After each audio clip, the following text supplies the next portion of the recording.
Yeah, brother. Yeah. I gonna step into a Slim Jim. Oh, yeah.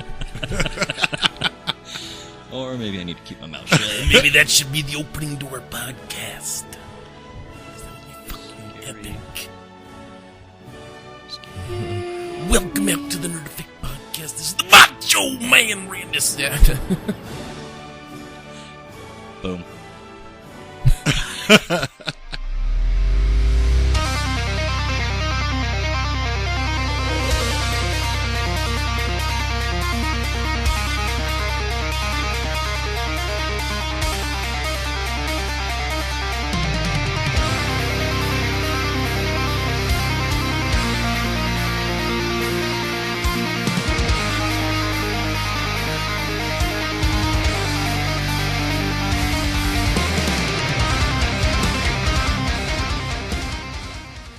Welcome out to the Nerd Effect Podcast. We are on episode number 23. Yay! Huh? That's a magical number. Why is it a magical number? I just like it. It's a magical number. Okay. I thought you were making a reference to the movie 23 with Jim Carrey. That means we're all going to be driven insane over the fact that every number pattern comes to the number 23. And don't worry, Pi doesn't. Well, wait. Neither does I. Or Tau. Wait, well, wasn't it like the Hitchhiker's Guide to the Galaxy? Or it's 42. Oh, what's that? 42. Oh, so we got a ways to go. Yeah. Okay, I'll remember that joke, though. Okay. Give it another 3 or 4 months, maybe 5. A while. Yeah. Yeah. Okay. Quick, everybody, do the math. Technically, with the way we've split up a couple of podcasts, we're probably around 25 total so far. Total, yeah. Yeah. But this is 23, people. Don't you dare get confused. Because... This is episode 23. Because reasons. Yes. Okay. The best answer ever, because reasons. I already derailed it from the beginning, so I guess we should introduce ourselves. No. No? Let them guess. Let them guess. No. Anyway. Yes, I am one of your hosts, Dustin VanCour, and I'm joined by 2 of the 3 cohorts because Nikki is out. She has a migraine. She is sad. lying in bed quietly in the dark. With no glasses on, eyes closed, and hopefully some earmuffs on. Yes. So, Nikki, we miss you. Sorry you couldn't make it. I hope you enjoy the show. Yeah, Mason is the sads. I weeped. We saw sads. Yes. I did a sad face. Because emoticons show exactly how you feel.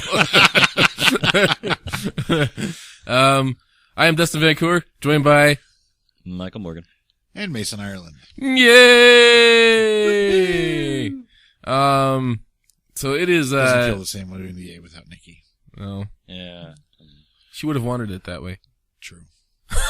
Yay! Now we speak of her as if she was dead. I know. Have you ever had a migraine? Sometimes you wish you were dead when you have a migraine. Oh, I know. I used to get them chronically as a kid up until I was about 12, and just. There'd always be about twice a year where I would just be completely incapacitated by migraines. Yeah. But, so anyway, we are here to bring you, our usual, shenanigans. We'll bring you the news here at the top, and then we'll roll it on over into our top 5. I don't know if we've decided protagonists or heroes. Protagonists. Most of mine are not necessarily what you'd call heroes. Yeah. That's true. Let's call it protagonists because I got a couple on here that, depending on how you look at it, might not be. In the eyes of their world that they're in, yeah, they're probably heroes, but I mean, if they really existed in this universe, they're probably like, this guy's fucking crazy. Yeah. So let us begin off the top of the show here. Hey, would anybody like to volunteer to go first? I got mine up. I can go. Okay. All right. Okay. So, apparently, Heavy Metal Magazine is getting rebooted with a focus on film and TV. So, basically, Heavy Metal got purchased and is basically looking to be turned into a Hollywood cock. So, I'm a little kind of happy that they got Heavy Metal kind of coming back into publication, because I've always been a long-time fan of Heavy Metal Magazine. But at the same time, I'm kind of disappointed that they're going to be doing this like TV and movie thing with it. Yeah. Because it's always been about, the comics and the science fiction and the stuff that you can't post in other forums, basically. Well, I know that they had the two movies, the original Heavy Metal movie and then Heavy Metal 2000. Yeah, I mean, those were just movies off of, animations, off of comics based that came out of heavy metal, for the most part. Yeah. So you're saying that they can't do that with heavy metal as it is? I mean, they do have mainstream comics that have, racier and more explicit stuff than the stuff that was in heavy metal in the past. But it was that's always because the comics code has gone bye-bye. Yeah, exactly. But it used to be that Heavy Metal Magazine was where you had all of the really explicit, racy, and just totally off-the-wall weird comics. And it was basically just an open forum for creativity for a long time. I guess what I'm missing here is why can't they be creative in film and movies? They're rebooting to basically have to talk about film and movies. They're not. It's not going to be the science fiction stories and the comics that made up the majority of heavy metal in the past. It's not going to be like editorials and reviews of TV. Yeah, and I'm hoping they keep some of those in there at least, and not have it just all movies and TV and stuff like that. They did note that Kevin Eastman is staying on as the publisher on there. Kevin Eastman was the previous owner for Heavy Metal Magazine. I think you know who Eastman is, right? Ninja Turtle. Yes. Yeah, because he... so Dustin better. He's owned that for, I don't know, probably a decade. And Peter Laird. Yes. Yes, Eastman Laird. Bless you, both of you. We love you. But yeah, so he's staying on as publisher, so I'm hopeful that it'll be good. But, disappointed at the same time. Well, I don't know, man. It just gives them another ground of... It's weird. It almost sounds... I understand what you're saying, but it kind of partially sounds hypocritical at the same time, because this is also giving them another option to be creative. And if other things spin off of it... Yeah. Well, this isn't like they're going to start making Heavy Metal the TV series or Heavy Metal the movie again. This is they're going to talk about that kind of stuff. It's not necessarily giving them more creativity. It's making them more editorial. I hear you. Okay, well, I guess we'll see how... But yeah, we'll have to see how it all pans out in the long run. Mm-hmm. So who's going to buy that first issue?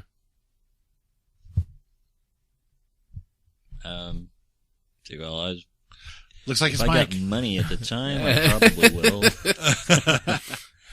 Not it. Got the hurdle there, but yeah. I mean, I probably would have bought the first one anyway. Okay. Financials considering. No, I understood. Okay. Well, I say keep the, I mean, if they still got, I mean, even if they still have, do you think Kevin Eastman really, I mean, he's got to have some sort of vision for it if he's still being the publisher for it. Mm-hmm. Yeah. I mean, he wouldn't add his name to something I imagine he wouldn't believe in. True. Yep. I'm trying to be an optimist here. I don't know if you seem disappointed. Mike Mason's somewhere in the middle, and I'm trying to be only saving grace right now is that Eastman is still on board. I can't remember if it was Eastman or Laird that was the one that was okay with what Michael Bay was doing to the Turtles. Oh, I don't know. Because if it was Eastman, there's no hope for heavy metal either. No, don't think it was Eastman. Honestly. Okay. Yeah, because I'm recalling hearing some stories about it, but I don't remember the details. Yeah. Mm-hmm. I'm scared for that movie. I want it to be good. I really do. Babe, please don't fuck this up. You've already pretty much raped most of our childhood away with Transformers. Now you're going to take the Turtles and do the same thing, you bastard. Yeah. Well, what's wrong with radioactive goo spilling on some animals and turning them into mutants? Why do they have to be space aliens? Story of my life. Right, you're a big Turtles fan. It is the story of your life. I say I came into this world as radioactive goo. Yeah. Take that as you will. I've only met his dad once, and it seems likely. Hey! Touche, but hey. You're still reflecting on me here. You have overcome adversity and difficulty to become a well-adjusted member of society. Yes. Making up for all of his shortcomings. Who's next? Me? You? I'll go. Alrighty. And now for another installment of Mason's Science Corner. Mason's Anthromagic. The Anthromagic Corner. They found somebody a little while ago in Egypt. Wozribre Senebke. A new pharaoh has been found. He's an early pharaoh from the Abydos dynasty, and was discovered by a joint expedition from a group from the University of Pennsylvania, and of course, when you're working in Egypt, Egypt's Supreme Council of Antiquities. He had a 4-chambered tomb, and they found a fragmented debris of his coffin, his funerary mask, and some of the canoptic chests that were used to contain organs. He was buried in the neighborhood of 1650 BC during the Second Intermediate Period, which was a time, the intermediate periods are times when Egypt was not united because there was no strong central government. And, so pretty cool. And his tomb was near that of Sobek-Hotep the First and, Senrosret the Third. And, they believe that there's probably around 16 total royal tombs in the area. So they're continuing to look for more of them. Continue the excavation. Yes.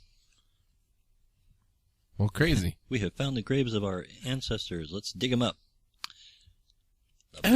For science! Yes. It looks, Joseph Wenger said, it's Wenger. How's that? I'll say his name with a German accent. Yeah. It's exciting to find not just a tomb of one previously unknown pharaoh, but the necropolis of an entire forgotten dynasty. So yeah, looks like they're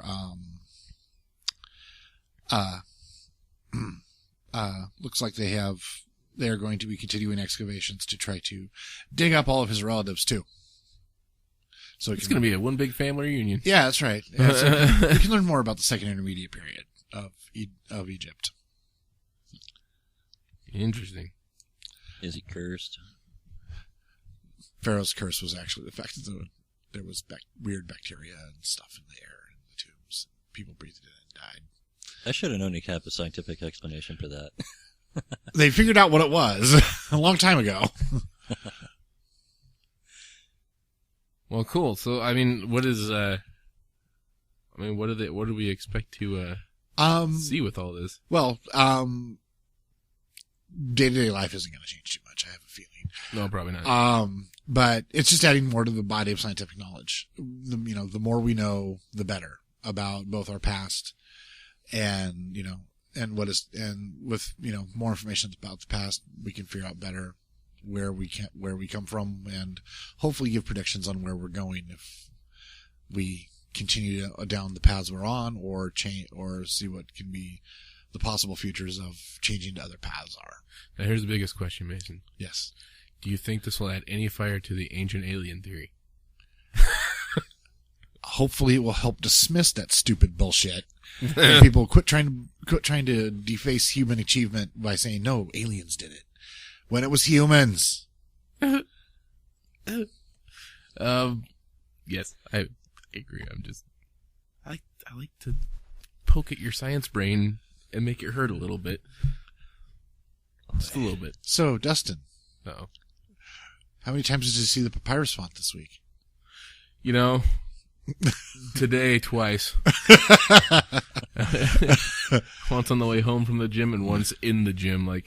Because inside the gym, it's printed with a bunch of motivational sayings. Why not, if not today, when? Or, group exercises are awesome and just whatever. And then in the middle of the hallway, there's one saying that goes clear across the top corner section where the wall meets the ceiling.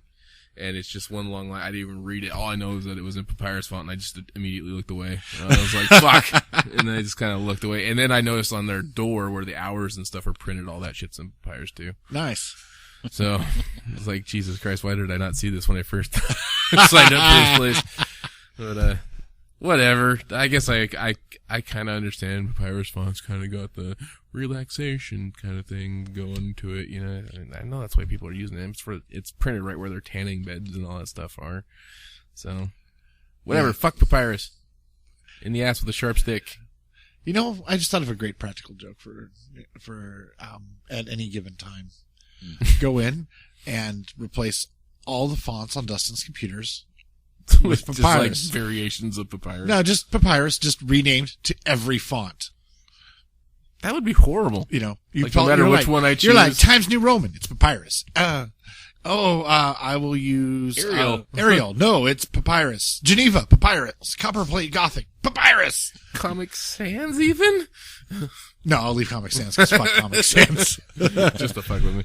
Yeah. And maybe Wingdings. I might leave Wingdings. Oh, you gotta leave the Wingdings. Yeah. Papyrus Wingdings. He switches everything to Wingdings just so he doesn't have to see the papyrus anymore.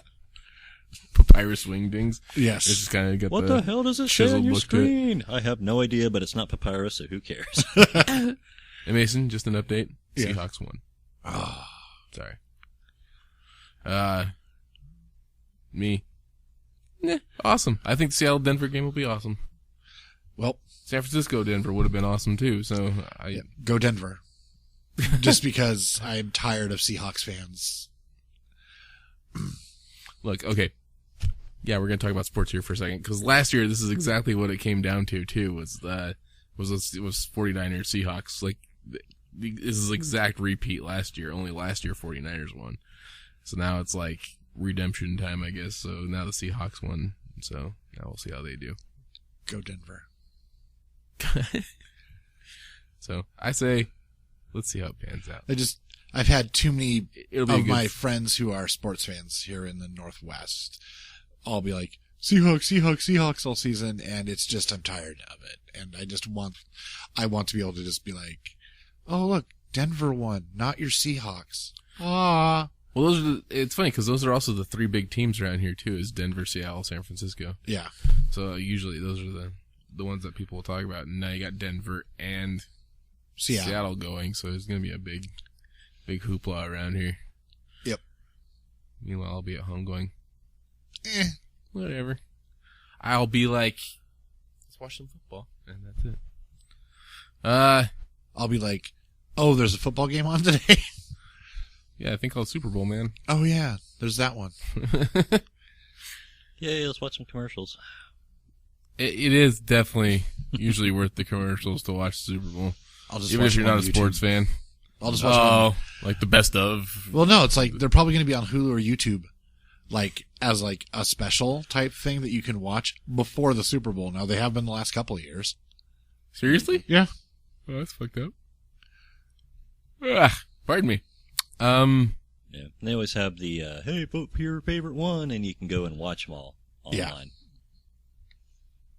Yeah. All right. Yeah, I've done that the last couple of years. I did not know that. I'll save it. I'll wait till the actual show. Well, I don't have TV anymore, so. That's I got rabbit ears. Pick it up. We'll probably end up watching it at Jen's mom's house. Do rabbit ears work anymore? Yeah. You have to have ones for digital television, but right. Yeah. Well, it's just a UHF signal. That's all it is. Yeah, okay. Moving on. All right, let's talk about breathing underwater. Yay. Because that is Something I'm sure that's been on everybody's minds recently. Yes. Don't drown. It sucks. Coming from themindunleashed.org. It doesn't look like they referenced the original sources come from Trend Hunter, Softpedia, Yanko Design. Anyway, there is a sweet-ass scuba mask that designer, I'm going to destroy this guy's name, Giabayon Yeon. Yes. I'm just going to call him Yeon. Let me see it.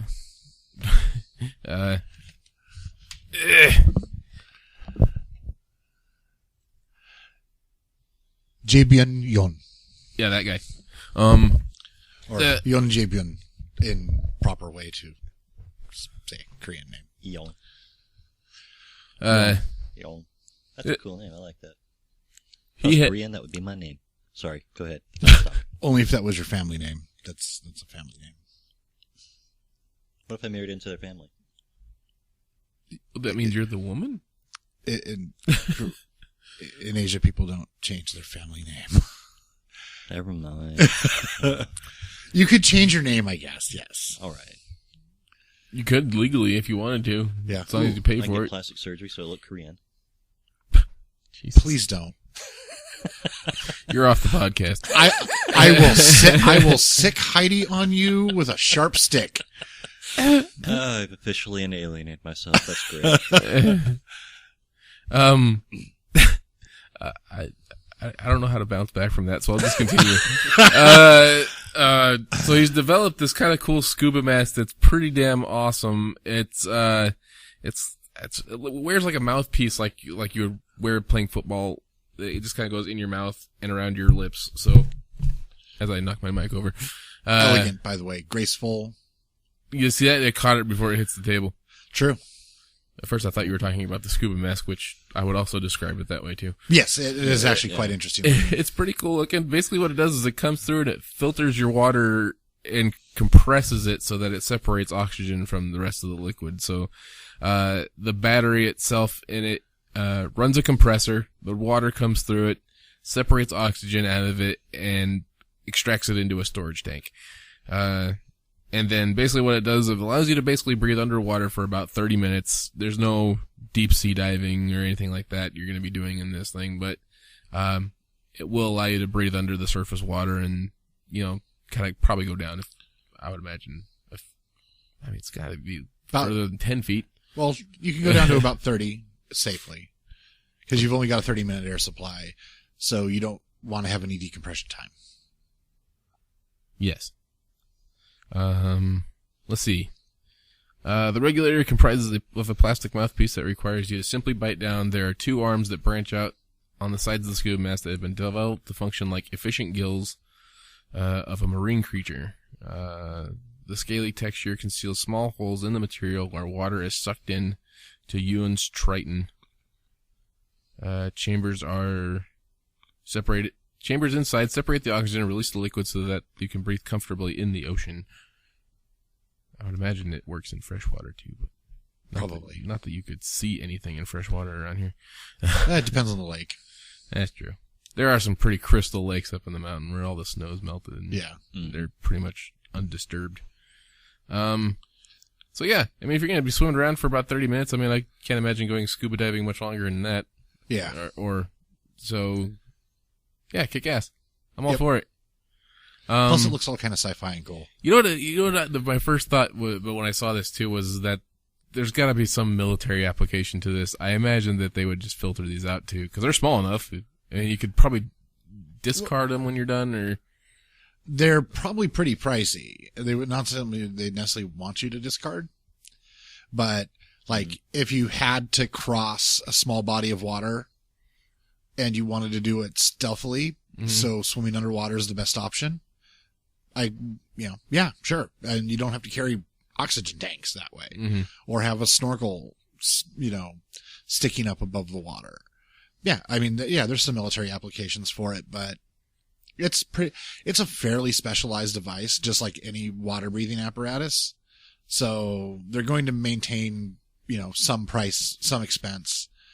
And the military's underwater breathing gear isn't any better than civilian breathing gear. So, Yeah, generally speaking with the military, it's the price tag is going to make a bigger impact than anything else. Because they got to outfit hundreds of thousands of troops with these. Well, yeah, like a specialized team, like, a SEAL team, you only need... underwater gear, you're only going to have like SEALs or something like that. Yeah, SEALs, Green Berets, something like that. You're not going to have a lot of people. So this is why I don't see like more like as widespread usage of body armor. I mean, they're doing it more nowadays, definitely. Yeah, because Kevlar is probably a lot easier to make too. Yeah, but I mean, it used to be where troops in the field, you didn't have Kevlar vests. Like within the time I've been in the military, so right. And it's evolved, but it's definitely a dollar tag involvement there. Wonder if this guy actually has been approached with a military contract. Who knows? I don't know much about the South Korean military. Pretty sure they're not gonna do anything too crazy with it. But either way, it's pretty cool. It doesn't give a price tag though. That's kind of the... Well, you said one of the sites that I believe you said one of the sites was Yanko Design, where they sourced it from. Yeah, a lot of stuff on Yanko is in the functioning prototype stage or in the concept stage. So this looks like from the pictures it's a functioning prototype. So it's probably not sourced for production yet. Yeah, most of these do look... Well, there is a picture of a guy holding one. Yeah, it says it's probably a prototype in the prototype phase. Trying to use a new technology. I clicked on that website to see what if it says anything crazy. Yeah, it just says Triton is a 2013 Sadie product innovation studio project.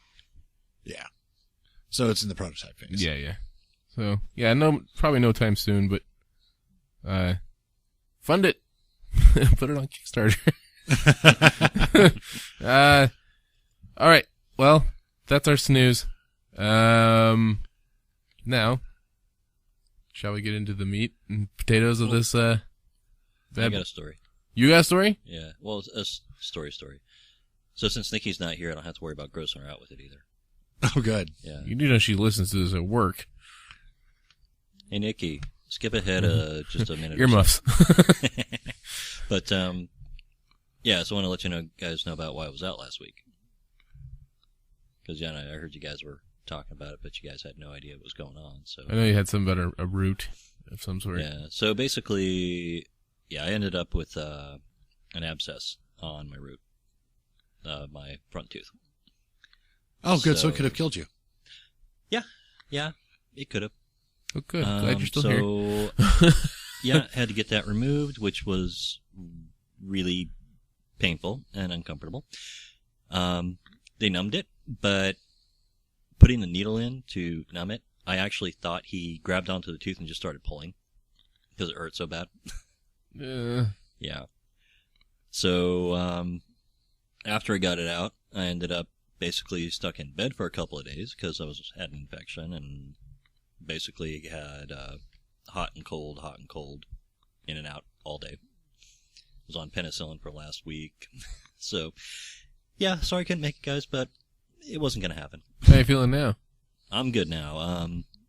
It's healed up. It doesn't even feel bruised anymore, so done with the penicillin, and yeah, so now I just got this open gap in front, and it's kind of hard to eat pizza now. But, glad to know that's your number one worry. I'll probably, eventually, when I can get enough money together, I'll probably get a bridge put in. So, take care of it that way. Very good. Well, I'm glad you're still... Meanwhile, I'm not doing any toothy smiles. Yeah. Well, at least, especially a good point, you're alive, you didn't die from the abscess infection. Yeah. Well, I could feel it up almost into my nose. Yeah. Yeah, so it's like, that had to get taken care of. Yeah. Again, don't know how to bounce back from that. That's keep going. That's just painful. I don't wish that upon anybody. Nikki, it's safe now. Under your muffs. Is that a word? I don't know. How long was that? Okay. Never mind. Okay. Let's go into our top 5 heroes or protagonists. Sorry. Protagonists. Okay. Yes, protagonists, because a lot of mine aren't terribly heroic people, but they are protagonists of the media that they are in. Yes. They're the ones you're supposed to root for. Yes. The ones you're supposed to root for. Lol. I dig it. All right, so just going roundabout, and you want to read Nikki's as we go? Oh, shit. Okay, Mike, you go first. You go first? Yeah, I gotta pull up Nikki's real quick. Okay, I'll go. Sorry, Nikki. I didn't forget about you. I just forgot forgot to pull up your email. He forgot. he forgot all about you, Nikki. Dustin's a terrible person. I'm not a terrible person. Number 5 on my list is Batman. Because I grew up with a lot of Batman. Yeah. So, yeah. When I was a little kid, I remember watching the, Adam West. Adam West Batman. Yeah. Yes, Adam West Batman. And then, in the 80s, we had the, man, I should have wrote these down. Well, there was the JLA cartoon. Well, not the cartoon, the movie. Yeah. By Tim Burton. Tim Burton, yes. Okay, that's what I was looking for. Tim Yeah. Burton. So we had the Batman movie by Tim Burton, and that kind of got me hooked when I was a teenager. And just ever since then, been, I'm just into the Batman. Yep. I'm all for Batman. Yeah.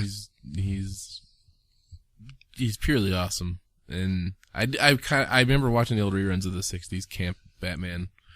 Awesome. Which I heard, by the way, they're remastering for Blu-ray. Yes, and it's going to be amazing. And I guess I had been in limbo for a really long time. Yeah. Like, ridiculous amount of time. So now they're releasing it out on most media formats, if I'm not mistaken.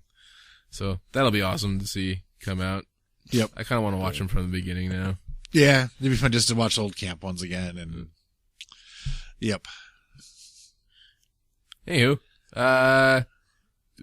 go to yours? Sure. Okay.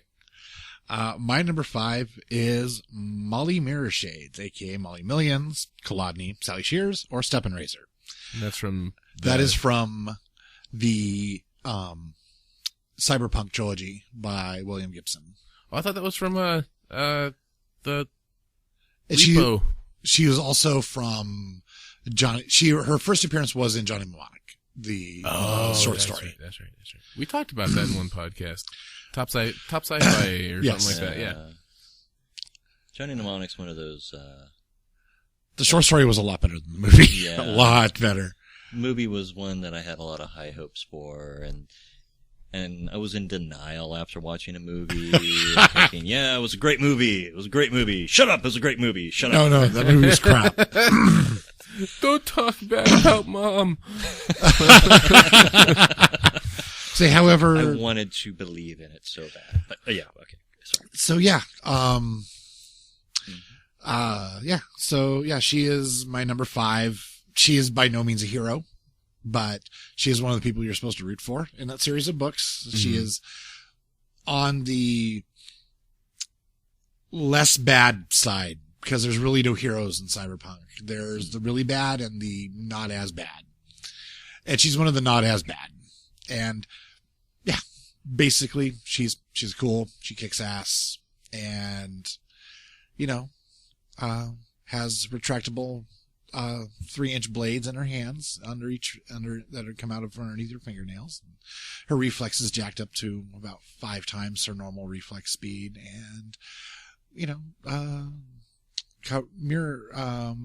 mirrored insets covering her eyes, and that contain low light amplification and digital readouts and all kinds of cool stuff in her eyes.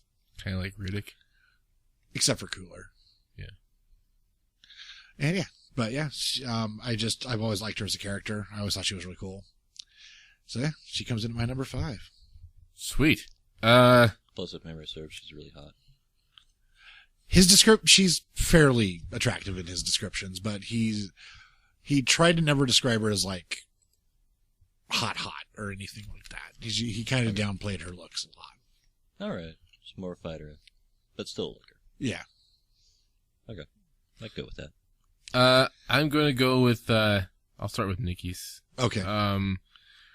In her email to us before the show, again, get well, Nikki.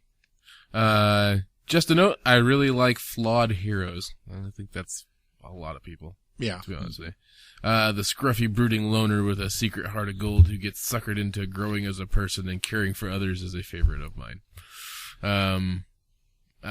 So on that note, she doesn't give explanations as to why any of these are her favorites, but I mean, I'm sure we could probably assume based on her description here.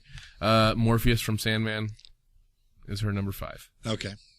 So I don't know anything about Morpheus. Mace, either of you guys care to elaborate on Morpheus? She was kind of going off about that on the previous show, though, right?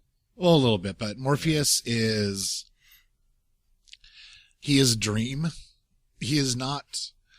A little bit of backstory: him and his siblings, the Seven, the Endless, in the DC universe, they are not gods. In fact, in a lot of ways, they're both more and less powerful than gods. They can't influence things as directly, yet at the same time, they have far more influence than any god could dream of having. See what I did there? Dream of having. And Morpheus is Dream. His other siblings are Death, which is his favorite sister. Delirium, he used to be Delight until the 1960s. Yeah, that's what Neil Gaiman said. Desire, Despair, Destruction, and Destiny. They're all D names. Yes, they're all D names. Okay.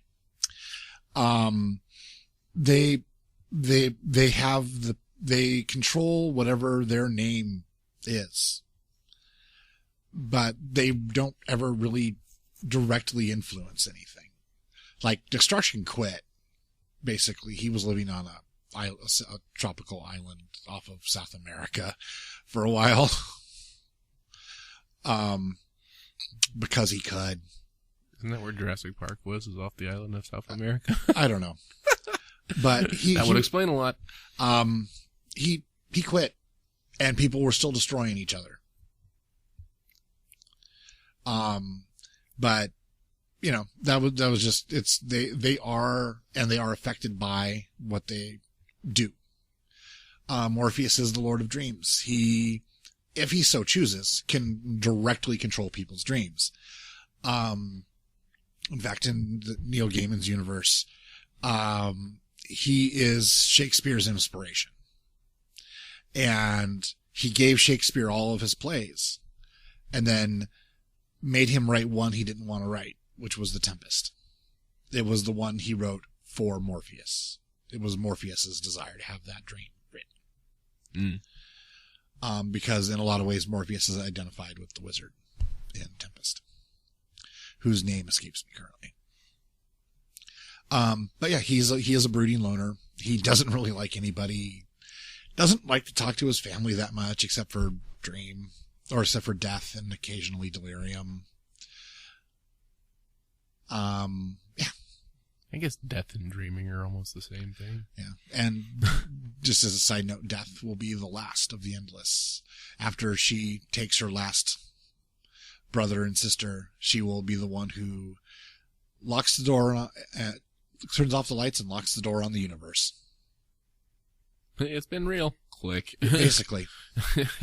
But yeah, the character, the thing is that he's so complex that you really just need to go read Neil Gaiman's Sandman comics.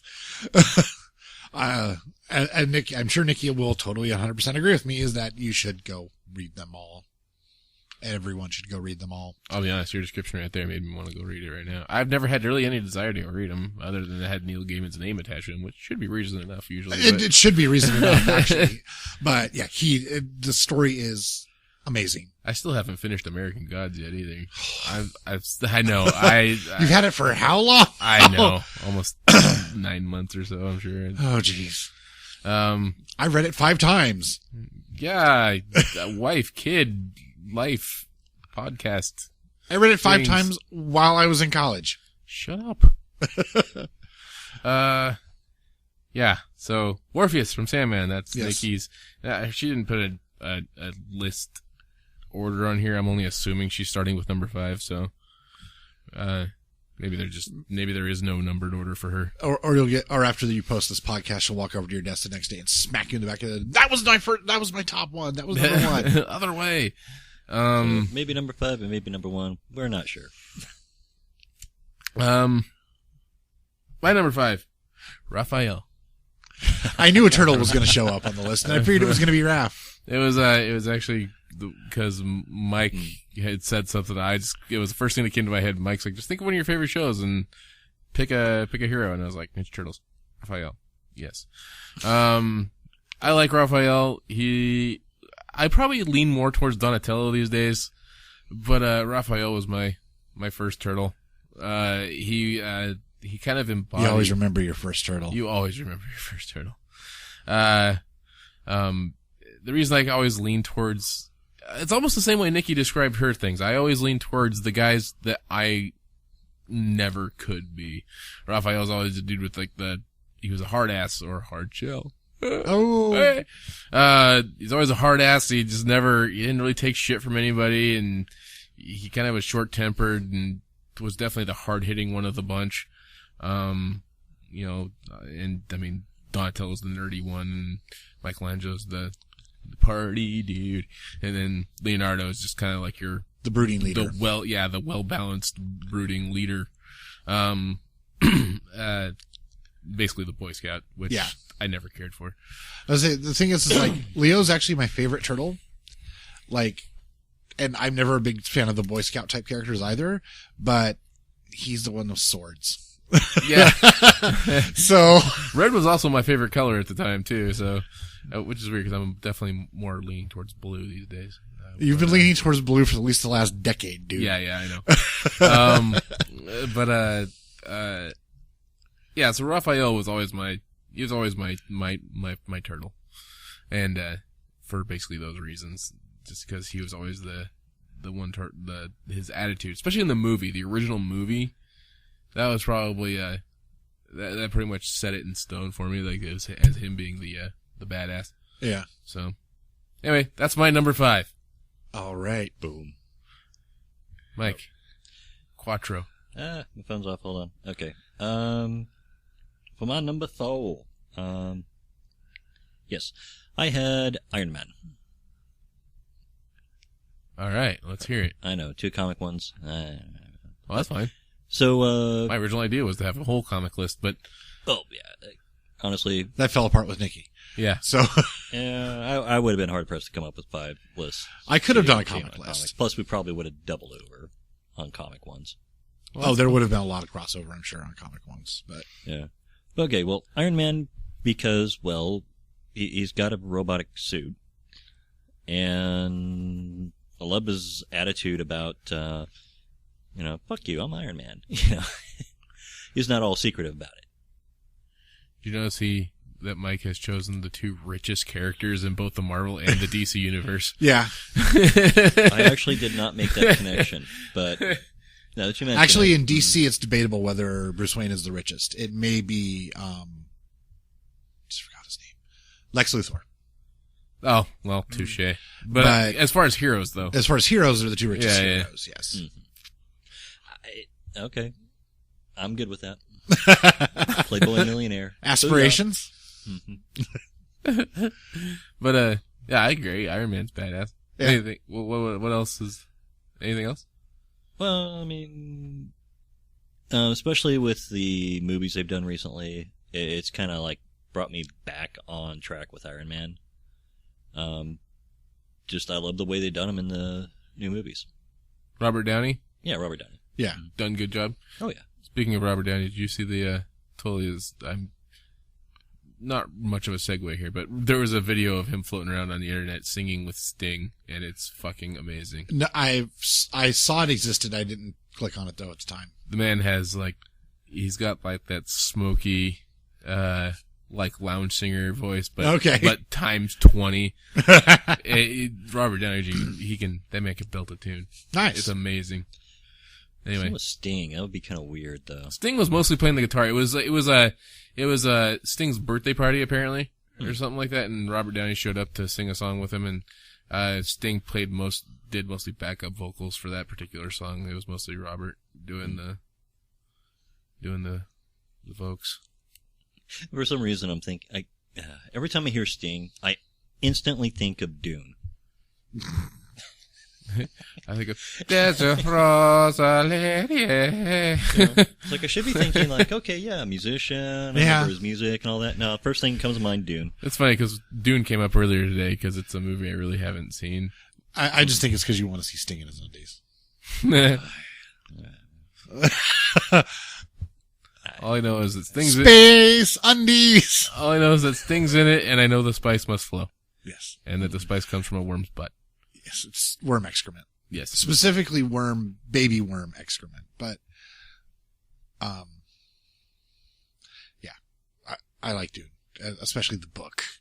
I don't know if Dustin would ever be able to read the book Dune, though. It's, well, one, there's no pictures in it, and two, you're having a hard time with American Gods, and well, it's not that I'm having a hard time with American Gods. American Gods is a really good read. It's not overly complicated. It's just finding time to read it is all. Yeah. Dune is an overly complicated read.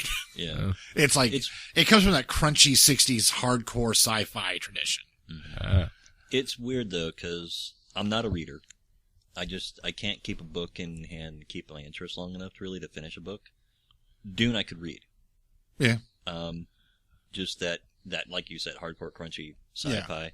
That was one of the few things that could keep my attention long enough. So I actually read most of the Dune series, so. Yeah.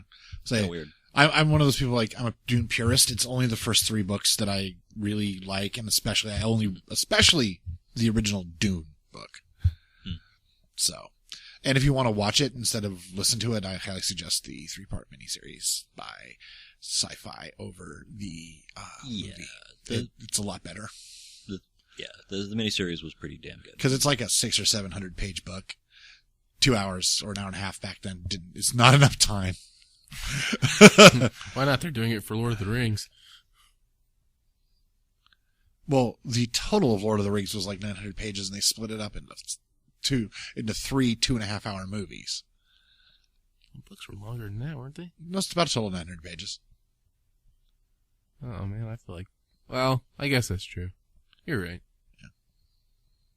Hobbit was long as shit, though. Hobbit was also slow as shit.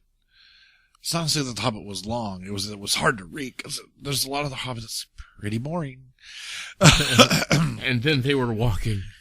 Look at that tree. 3 pages of tree description later. And, yeah. And then it's time for third breakfast. And, yeah. I do enjoy a good third breakfast. Yep. Mason, who's your number 4? Speaking of Dune, Duke Paul Muad'Dib. No shit. Yeah. Boom. Yeah. That was a really weird 3-way segue there. Yeah. Yeah. And like I said, the book. Maybe the TV miniseries, but definitely not the movie.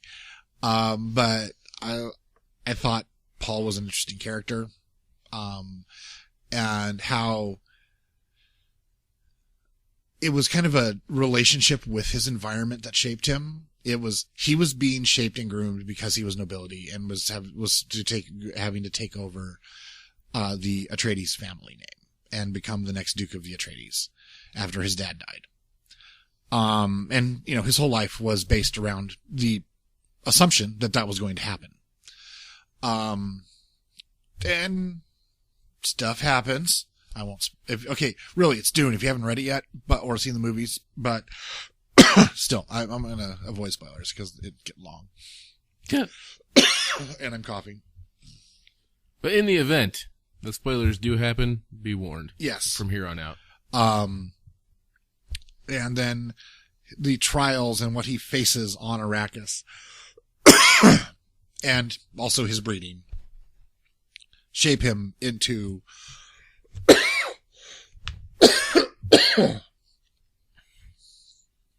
excuse me, dry spot in the throat that will not go away. Hate that. Hate it when it happens. But yeah, just how it shaped him as a character and how he adapted the role that was expected of him to his environment and became greater than the sum of his parts. Rise above. That's right. Mm-hmm. Ride that worm. Ride the worm. Yep. Again, know nothing about Dune, so I don't really have anything to say on it. But one of the trials for Fremen men to become an adult is to ride a worm solo. Yeehaw. Mm-hmm. The Shai-Hulud, they're not small. Not even remotely small. I know they're sandworms, right? Yeah. Every time I think of sandworm, though, I'm thinking Beetlejuice. Oh, no, they're much bigger than Beetlejuice. The idea, I believe Tim Burton got the whole idea of the sandworm in Beetlejuice from Dune. But we're talking worms that are 50 meters around and 5 kilometers long. Yeah. It'll swallow your minivan easy. Yeah. Okay, no thanks. Yeah. And that's not a big one. That's an average worm. Yikes.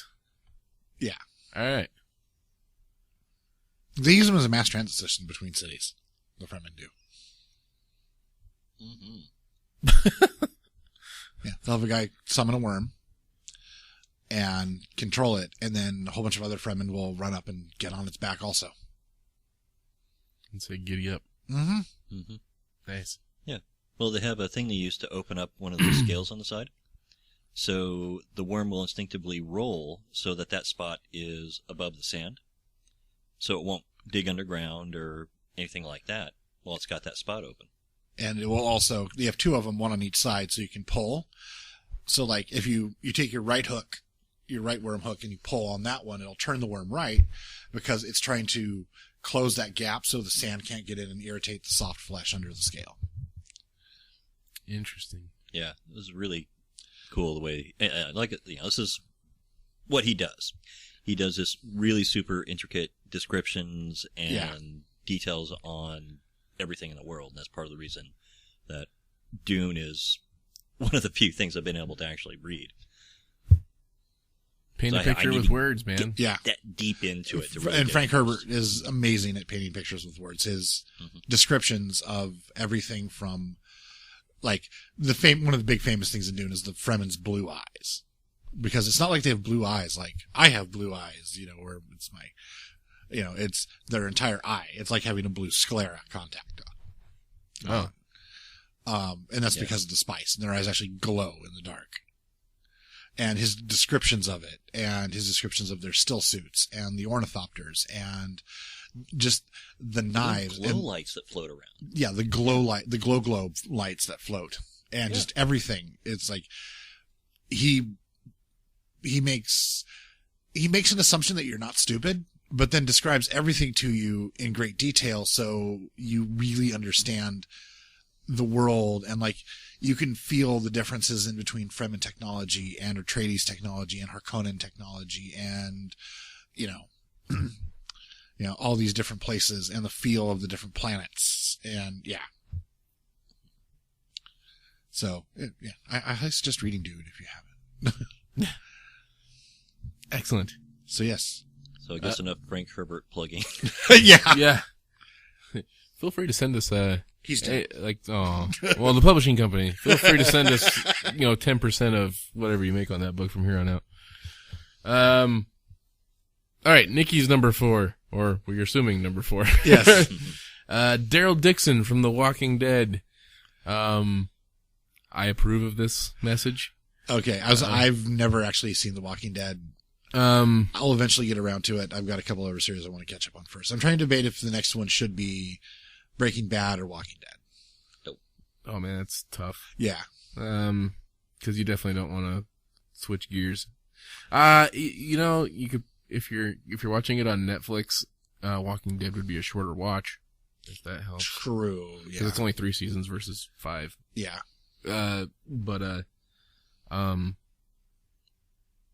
But as far as Daryl Dixon goes, I guess to not spoil it too much, he's definitely him and his brother are, Merle, yeah.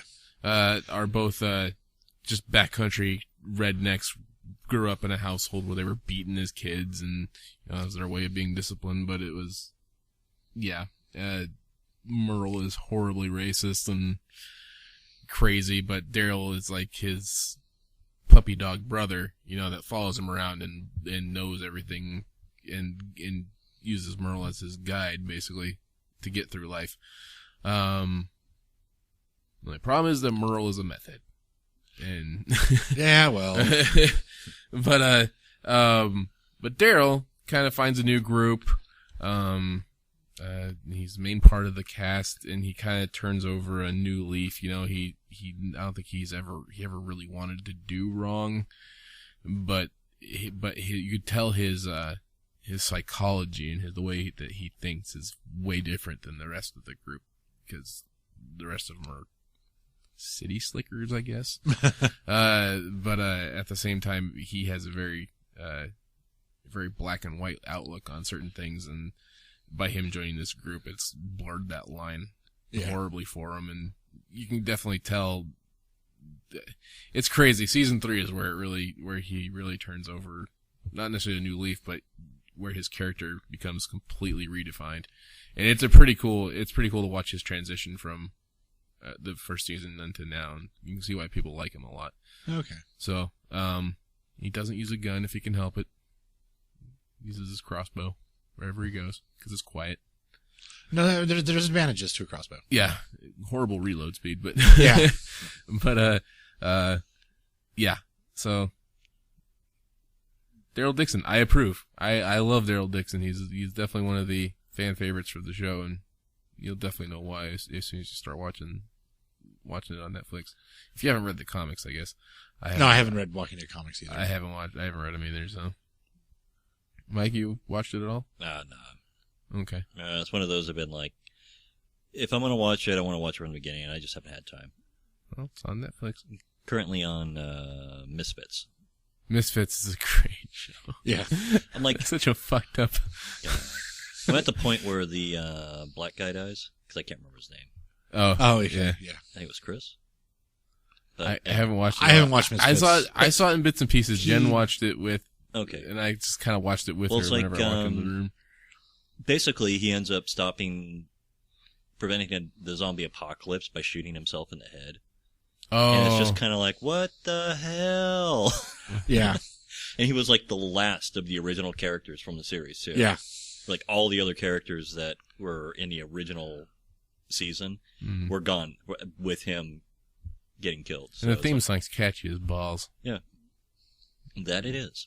Mm-hmm. But yeah, so I'm still working on that one. And that's only on Hulu, people, so. Mm-hmm. Yep. Yeah, watch it there. So, Hulu, 10%. We'll take it. All right. Hulu long time. My number 4. It's a me. Mario. This one's pretty simple. Like, it's not one to go deep. It's not like Mario is a deep character or anything, but he's definitely, he was my first love. My first video game love, like he's a little Italian plumber dude and always off to save the princess who can't seem to keep herself from getting fucking caught all the time. But, and never, ever is in the right castle. No. Fucking Toad. But, he's the original, like, icon. Like, I mean, you could argue probably Pac-Man or Q*bert or something like that, but, no, I would go with Mario as far as a truly recognizable character. I mean, yeah, Pac-Man, he's pie. Well, he was the first, like, in-home console, like, character that wasn't a square from Atari. Right. So. Well, then he was also in Donkey Kong He was in Donkey Kong. It was in which was an arcade game first. Yeah. So, and he was also in the original Mario Brothers game, right. which was him and Luigi bouncing around. And well, they had Mario and Super Mario on arcade. They did, and then they had it in the console. Yeah. So. I still think Mario is one of the most iconic video game characters ever. I agree. And there's places in the world, I'm sure, you hold up Pac-Man on one side, Mario on the other, and they'll know who Mario is, but not Pac-Man. Yeah. My daughter, who is 2, before she ever even turned 2, knew who Mario was. I don't know if that's just because of her father. I'm sure it didn't hurt. But I mean, he's such a recognizable face that you literally have to tell her that this is Mario once, and now wherever she goes, Mario, because we got it on the pillow, and I got it on a little swingy thing in my rearview mirror that has Mario on it, and yeah. So Mario, the man's iconic. He's been around for a long time. And he influenced me in video games since I was a wee tot. Yeah, and he is truly a hero. He's always out to do the right thing and do the good thing. Well, no matter how many times he gets fucked over. Exactly. And his loyal brother Luigi always by his side. Yes, who got his own game eventually. Where is Mario? Or Luigi's Mansion. Luigi's Mansion. And Mario is Missing, I think, was the original. I don't remember that one. And then there was Luigi's Mansion. And then I think there's another Luigi's Mansion that came out for Wii U, if I'm not mistaken. Well, I know there's a DS one. A DS, yes, that's I think what it is. Then they did that whole Wario thing. That just really didn't make much sense. Mirror World. Yeah, Bizarro World. Yeah. It's like the Mirror Mirror episode, because look at the messed up mustaches. One thing I was never keen on is how come they didn't make the evil princess counterparts either. Yeah, an evil Toad and an evil princess. Where were they? There's 2 princesses technically. There's Daisy and whips and chains and Daisy. Leather. But Daisy, everyone knows Peach. I barely remember Daisy. Daisy's yellowish orange dress and brunette hair. Oh, that's right. Like basically Luigi's humpable. Who for some reason seems to be getting a lot less danger than Peach. Well, you never hear about Daisy getting captured all the damn time. Yeah. Mm-hmm. Maybe she's just smarter. I'm all for the theory that Peach is Bone and Bowser. I mean, that's really the only option. I think Peach is sneaking out on him all the time. Anyway. No, I'm not cheating on you. He kidnapped me. Yeah, that's what it was. So anyway, Mario, he was my number 4. Mike, who was your number Trey? Number 3. I'm wondering if anyone will actually get... Well, no, Mason will get this one. Rick Deckard. Okay. Sure. No? No. No, okay. I'm lost. Blade Runner. Once again. Did Android Dream of Electric Sheep. Once again, another 80s sci-fi movie I've never seen.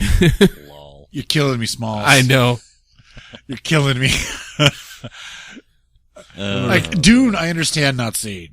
Mm-hmm. Put this Blade Runner? I put this on my to-do list. Blade Runner. Dune. Yeah. Jeez.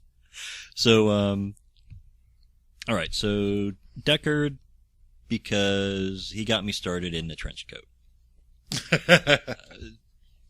That's what it was. So, well, I don't know if Dustin remembers this now, but I went with it by the nickname Decker for a long time. Mm-hmm. And it's because I was going off of Rick Decker from Blade Runner.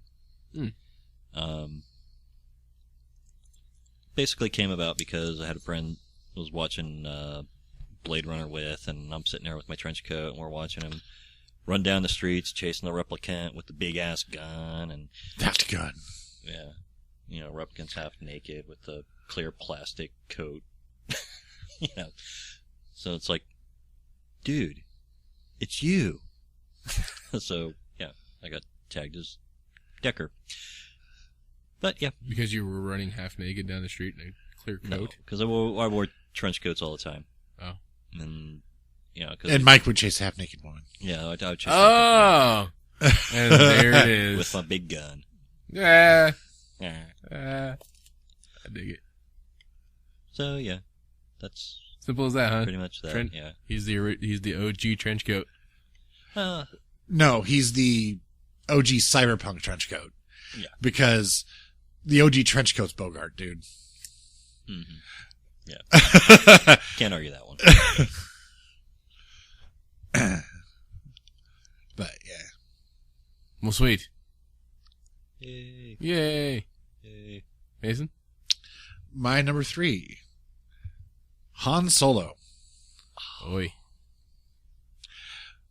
He shot first. That's all there is to it. And, well, actually, more correctly, he didn't shoot first. He's the only one that shot. Greedo never got a shot off.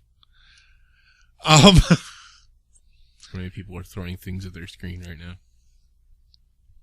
No, go back and watch the original cut. Han's shot, Greedo died, never got a shot off. Yep. I never paid attention. Han shot first. Well, it's that whole thing when they did the remake. To try to make Han look like a better person. They had Greedo fire first, miss, then Han shoots him. Mm. Yeah. No, never happened. Never happened. Han shot. Greedo died. But the thing is that, yeah, he does what he has to do to survive in the world that he lives in. But when he finds a girlfriend eventually, after she kisses her brother, and, but beyond that, he finds a higher calling. He realizes that, there's more out there than just his own survival, that there's these people that he's become to care about, his companions, his friends, beyond Chewie. Obviously Chewie's there the whole time as his buddy. But, and then he realizes that even beyond that, there's a greater good that has to be fought for because it truly is the right thing. So, yeah. Even though he is the scoundrel and the smuggler that we all know and love, he's kind of, he ends up becoming more than what he started as. Well, on that note, thanks, Chewie. That's a horrible Wookiee impression. Yeah, you were doing better Wookiee impressions earlier today. That's because it's funny. I can do a Wookiee impression when I yawn. Right. It has to be when I'm yawning, otherwise it doesn't work. Because it comes from my throat. Right. And that's when it sounds authentic. But when I'm doing it just normally, trying to consciously do it, it's all tongue. What she said. But, I am a big Han Solo fan. He's pretty damn cool. So, I agree. Go Han Solo. Yeah. Yay, we both went for Harrison Ford's. Yeah, well, that's true. Because Deckard is also one of Harrison Ford's early roles. I don't have a Harrison Ford on my list. I was saying the only one you got left is Indiana Jones, really. So, I mean, yeah, he's done a lot of other stuff, but the only other, truly awesome one is Indy. Yeah, that's true. That is true. What we got for Nikki? Nikki's, number 3. So, this is definitely her number 3 because it would have gone either way. It's in the middle. It's got to be her number 3. Yeah. Yay, we got one right, Nikki. Woo! Mal from Firefly, is her number 3. He's right up there with Han Solo, and he's damn near in the same category. Yeah, pretty much. They just put a Western spin on him, and you basically have Mal. Yeah. Well, I'd say the difference is there that whereas Han didn't start out believing in a cause, Mal started out believing in a cause, got disillusioned, and then picked up the cause again, in a way. Right. But in his own way. Yeah. Like the battlefield changed. He's basically acting out of principle at this point. Like, right. You can't, this is definitely the right thing to do. They're not called the Empire. What are they called? The Alliance. The Alliance. The Alliance is basically acting like a bunch of fucking wackadoos. Purple belly douchebags. Yeah. So, and Malcolm's basically like, fuck you guys. Yep. And then I'll do what I want to do. And I gotta make money somehow. Yep. and then they ultimately in Serenity find out what's been going on, especially with the Reapers. And that the Alliance caused to the Reapers. Yeah. Yeah. Way to go. So, yeah. I really wish they would do something beyond Serenity. They have the comics. Oh. And just as the Buffyverse comics are canon, so are the Serenityverse comics. Oh. Well. Yay. Yeah. So, Firefly, Serenity, I'm all for it. Malcolm Reynolds is definitely definitely one of those kind of guys. Jane is almost kind of in that category too, where he's Jane's a bastard. He's a bastard, but he's like a merc with a heart. Like he doesn't, well, eventually, but he does only after he's almost thrown out of the airlock by Mal. Yeah. Mal, all right, well, just don't leave me. Don't let me die like this. Don't tell him what I did. Yeah. Like all of a sudden you just kind of start feeling bad for him because he doesn't know any other way. Yeah. So, but yeah. Who wants a Jane hat? I want a Jane hat. I'd rock a Jane hat. I haven't seen enough of it to know, so okay. Oh, we need to fix that. It's like an orange and brown and yellow. It's ugly. It's ugly as hell, but it's one of those ear flap hats. Got the couple danglies on it. Yeah. Has a beanie ball on top. Yeah. Man walks down the street in a hat like that, you know he's not afraid of anything. Yeah. It's his lucky hat. His mom made it for Mm-hmm. him. He cares something awful for his mother. Mm-hmm. All right. My number 3 was Mike's number 5. Batman. Yay. Yay. Yay. We love us some Dark Knight. Yeah, it's hard to argue the awesomeness that is Batman. I mean, Kevin Smith even does an entire podcast called Fat Man on Batman, which is just him talking to different people in the industry who have worked with the character, right. And people who just love the character. He's talked to Adam West. He's talked to, I think he talked to Burt Ward. He's talked to a bunch of different comic book artists and people who've worked on the comics and the movies. I mean, so Batman's got a big influence on a lot of people. And, I think Batman as a character also has a very relatable story. Like, I mean, yeah, not everybody's parents have been shot. But I was a billionaire as a child. Billionaire, my parents were shot. Yeah, I mean, who can't relate to that? That's true. But no, it's the human story about loss and yeah, and what you would do to, well, hello, police and fire trucks. Yeah. Boom. So yeah, Bruce Wayne, billionaire, playboy. Awesomeness. Awesomeness. Trained in 7 or 8 different types of martial arts. He is the smartest, fastest, most enduring human. Strongest human, etc. on the planet. He is the epitome of everything a human can be without superpowers. Then he has all of his toys. And he beat the shit out of Superman. With a power armor under a red sun. Don't care, he figured it out. Yeah. Mm-hmm. Yeah. Okay, it wasn't a red sun, it was an orange sun because of the nuclear fallout. Hadn't quite made the sun's rays coming through the atmosphere red, but they were orange, and he did use a power armor to do it. But yeah.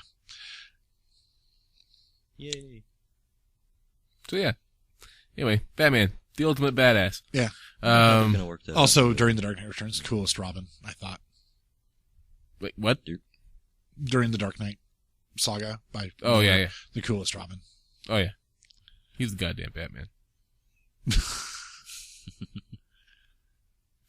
Anyway, so that was my number 3. Yep. Okay, so we're number 2s? Yep. Okay. So my number 2 is Golly. I'm getting bank stares. Yeah. That's kind of what I figured. Okay, so Golly is the main character from a Japanese comic called Gundam, which is Gun Angel. It was released in the United States as Battle Angel Alita. Okay. Mm-hmm. Mm-hmm. Yeah. So you couldn't just say Battle Angel Alita? No. Because I would have gotten that. No, if I had an anime on my list, I would have done the proper name also. Yeah, it actually kind of torques me when I found out that that Alita was not the original name, and they changed it and stuff. It's like, screw you guys. So yeah, I was a little. Anyway, so yeah, one of my favorite characters from any comic ever. Basically, the first comic that I actually actively collected. So, I mean, previous to the Battle Angel series, if I got a comic, it was just kind of like, oh, yeah, this one looks kind of cool, and pick up one, or maybe this one looks cool, and I'll pick up that one. And it was just kind of, this, that, or whatever. Mm. And that was the first one where I was actually like, ooh, I want the next one. I want the next one. I want the next one. I want the next one. And, basically actually actively collected them. Mm-hmm. So, yeah. Yeah, I will second that Battle Angel is awesome. Mm-hmm. Okay, so you explained why you explained that you collected a lot of them, but you didn't explain why the character themselves was. So, basically, there's a lot of adversity she overcomes. At the beginning of the series, she remembers nothing.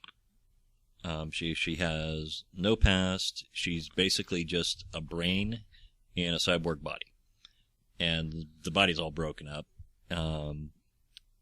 Doc Ido, which becomes kind of her father figure in the series, ends up finding her in a scrapyard, repairs her, gives her a new body, and eventually she starts finding out that she has certain abilities from her past life. Basically, was it Panzerkunst? Watch what you say. Kunst. Panzerkunst. Kunst. Yeah. Okay. I think.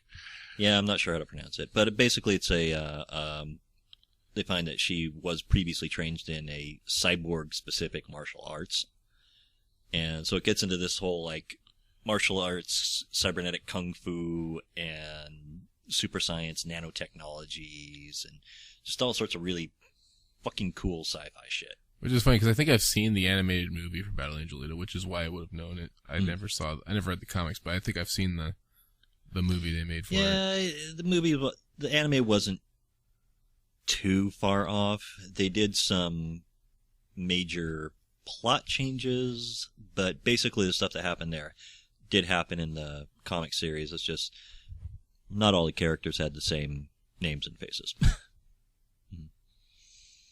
But yeah, eventually gets to the point where she begins evolving on her own and developing her own person, as a personality, and eventually starts to put together pieces of her past and learning where she comes from. They're on. They actually still have the series going. They're on. It's called Last Order. And so she's been finding out about where she learned Panzerkunst on Mars, and they're getting into what happened with humanity out in space, where there's actual races of humans now that are they're like aliens, but they're human because they've just gone so far beyond what people are. So Jupiter, the humans are all cybernetic, and they're all basically brains in boxes. So they're literally like boxes that float around. And weird. Venus, they have this whole biological tech they got in, so everything's genetically engineered, and it's, their flesh bodies, their original flesh bodies don't even really exist anymore because they've just completely re-altered everything about them. And so it gets really bizarre and these really extreme evolutions of humankind too. So it's some really cool stuff. A lot of really, really creative storytelling, and just off the wall sci-fi things that you just really wouldn't think of normally in sci-fi. Yeah, because there's they have aliens in the story, but they're actually humans, and they give you the whole explanation and reason why. And so yeah, cool stuff. Crazy. I would say if I were to have chosen an anime character for this list, I probably would have picked Kusanagi from Ghost in the Shell. Not too far off. The lead from that. Yeah. Honestly, if we're going anything Shiro, I'd have to go Duan. Appleseed. Yeah. Or Barrows. Oh, well, Browse is just awesome. Yeah. But, yeah, sorry. Yeah, anything from Shiro is pretty good, so that's all good. Yeah. And then, yeah, I'd say if for me, if I picked an anime for this list, oh, geez, I don't know who it would have been. There's just too many good ones Kaneda. to choose from. No.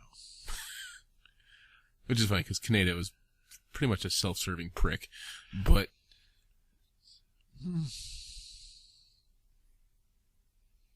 It's hard. I think I would have to default and just fall back and say Ranma. Oh, man, I haven't seen Rama in forever. I only know of the comics and stuff like that. Yep. But, anyway, alright, so we're on 2? Yes. Mason. So, my list is going to get really boring all of a sudden. Oh. Sandman. Morpheus. Oh. Nope. We've covered him, and yes. moving on. And you covered him quite well, I think, on the last deal. Wow. I don't think any of us are going to have anything to say on this next one because I don't know if any of us has ever seen it. Dexter from Dexter. I haven't seen Dexter yet. I have not seen Dexter either. I haven't seen Dexter. Yeah. Nikki, goddammit. Supposed to list stuff we know what we're talking about. I know of the character Dexter. I know he's like a... No, yeah, he's a serial killer. Well... He's a serial killer that only kills other serial killers. Yeah. And he's also but his day job is like he's a forensic... He's a crime scene investigator or something. Yeah. Mm-hmm. Which is how he finds the serial killers to go kill. Mm-hmm. So... He's probably the purest definition of an anti-hero that you could probably have. Like, he's a serial killer, but... He only kills other bad guys. That's how you're really going to argue with his methods? I mean... I don't know. Speaking of anti-heroes, my number 2, Wolverine. Hoorah. Yeah. He was almost on my list. I fucking love Wolverine. He's the coolest. I mean, it's obviously arguable, but in my opinion, obviously the coolest X-Men out there.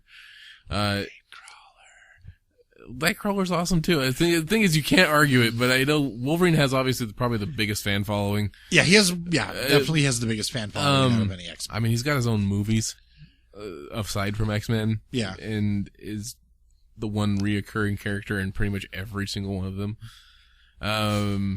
Well, you were never going to get at least Alan Cumming to do Nightcrawler again because he was like, I ain't getting into that makeup again ever. It was pretty cool makeup, though. Yeah, but I also understand it from his point of view. Yeah. Like, his short day in the makeup chair was 4 hours. So. But Wolverine as a character, knowing his upbringing and how he became a character, and he's basically almost immortal because of his healing factor. The fucking badass claws, I mean, it's kind of hard to argue with those. No, it hurts to argue with them. They might pokey, slashy, ow, pain, bleeding. Yeah. His Daze's bone claws after Magneto ripped his adamantium out of him. Yep. That was kind of a sad day. But then he got it back. And his healing factor also went through the roof when he didn't have his adamantium. Like he was super healy? Yeah. He healed like 10 times faster than he did with his adamantium because his body wasn't constantly fighting the adamantium. Oh. That's useful. Yeah.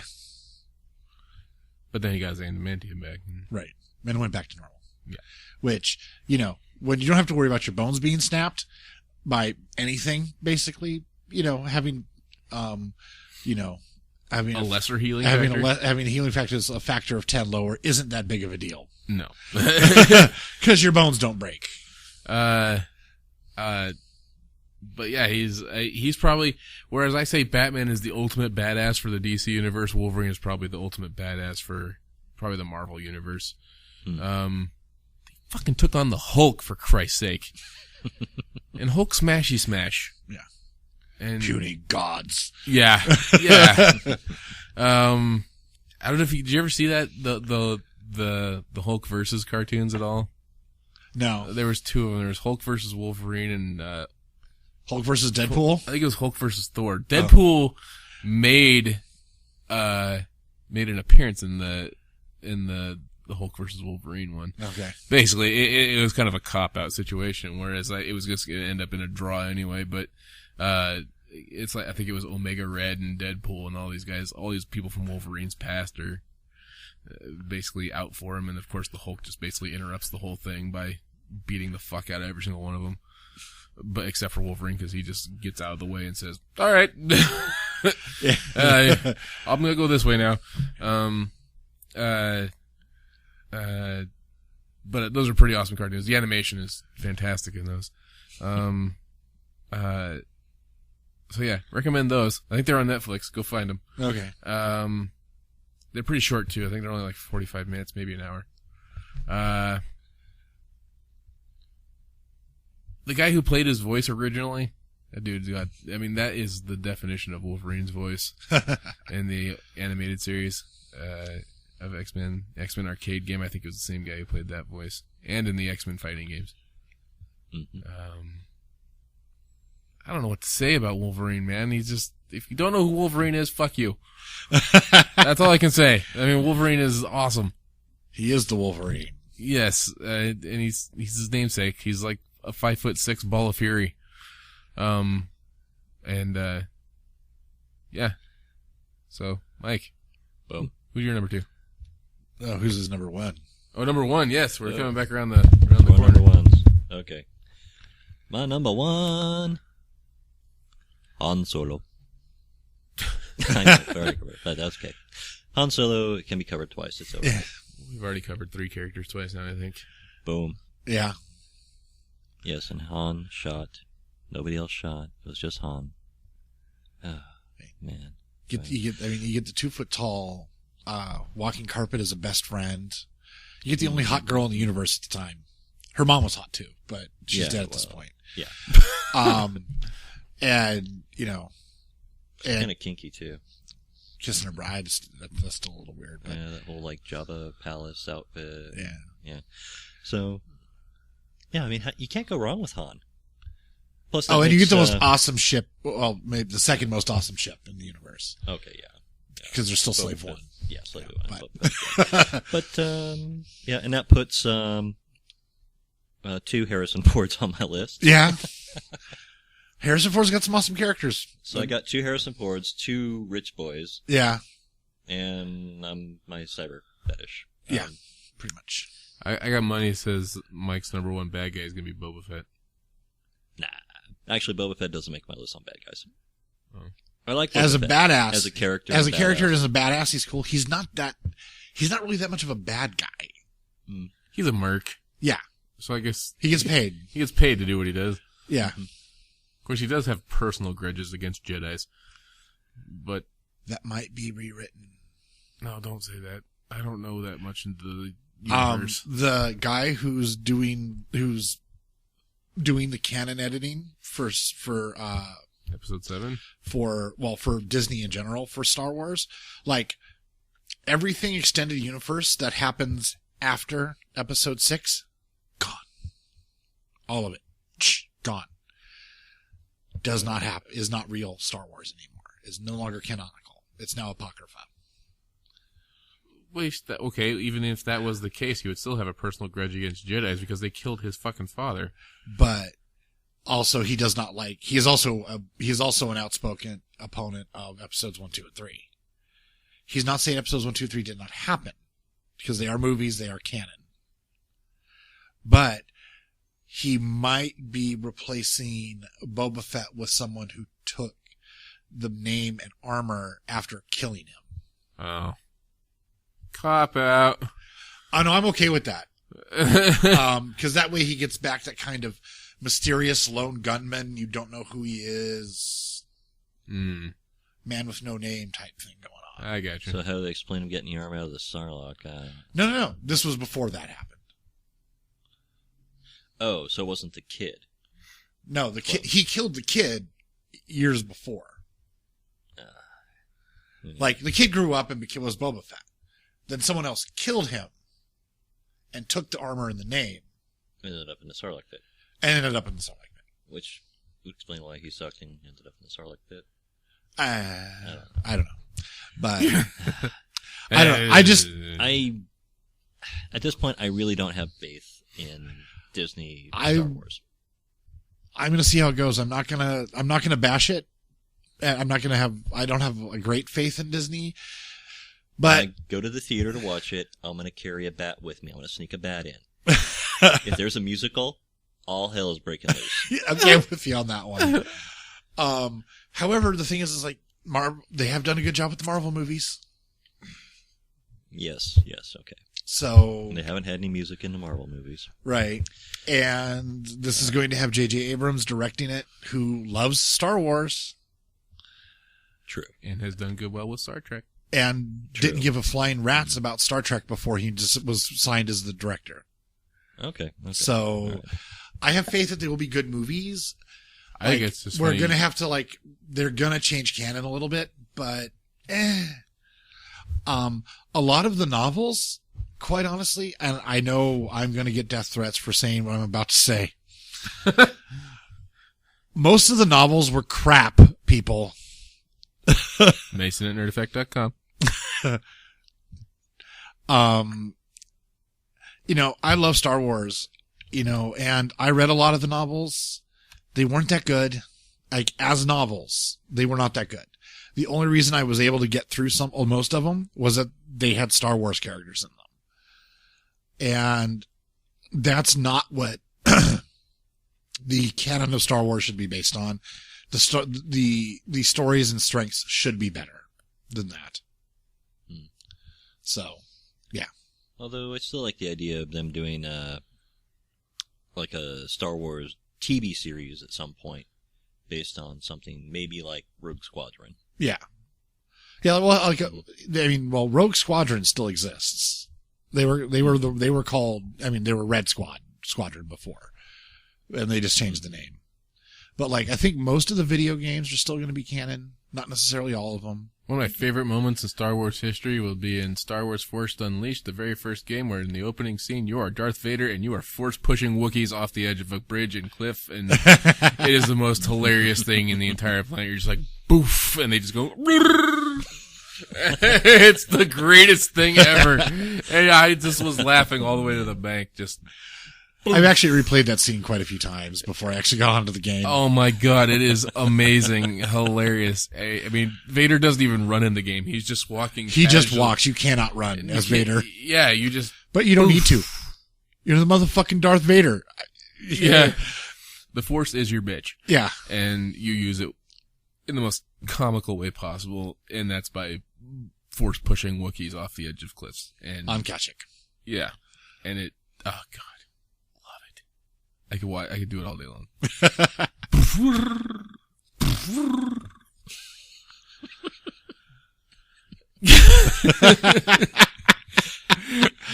I want that to be a ringtone now. Yeah.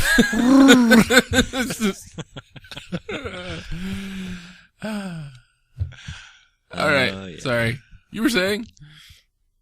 I was saying something? You were going into something about, and I kind of... Oh, it was just video games being canon. Some of the video games are canon, some of them are not going to be canon.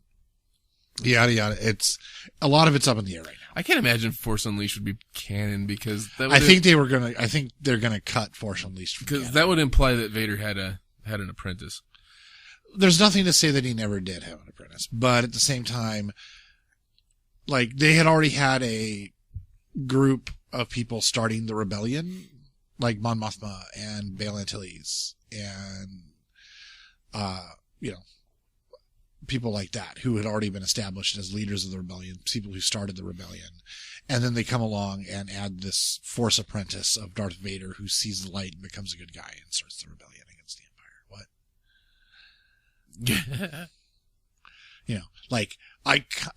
The thing is, I knew it was a Star Wars game, so I knew it was going to end on a somewhat moralistic note because Star Wars does have morals involved in it in some ways. Mm-hmm. But, like, I was really hoping as Darth Vader's apprentice, like, I was going to kill some motherfuckers. And I was going to kill some motherfuckers. And then I was going to kill somebody important at the end of the game. But I was going to be a bad guy the whole time.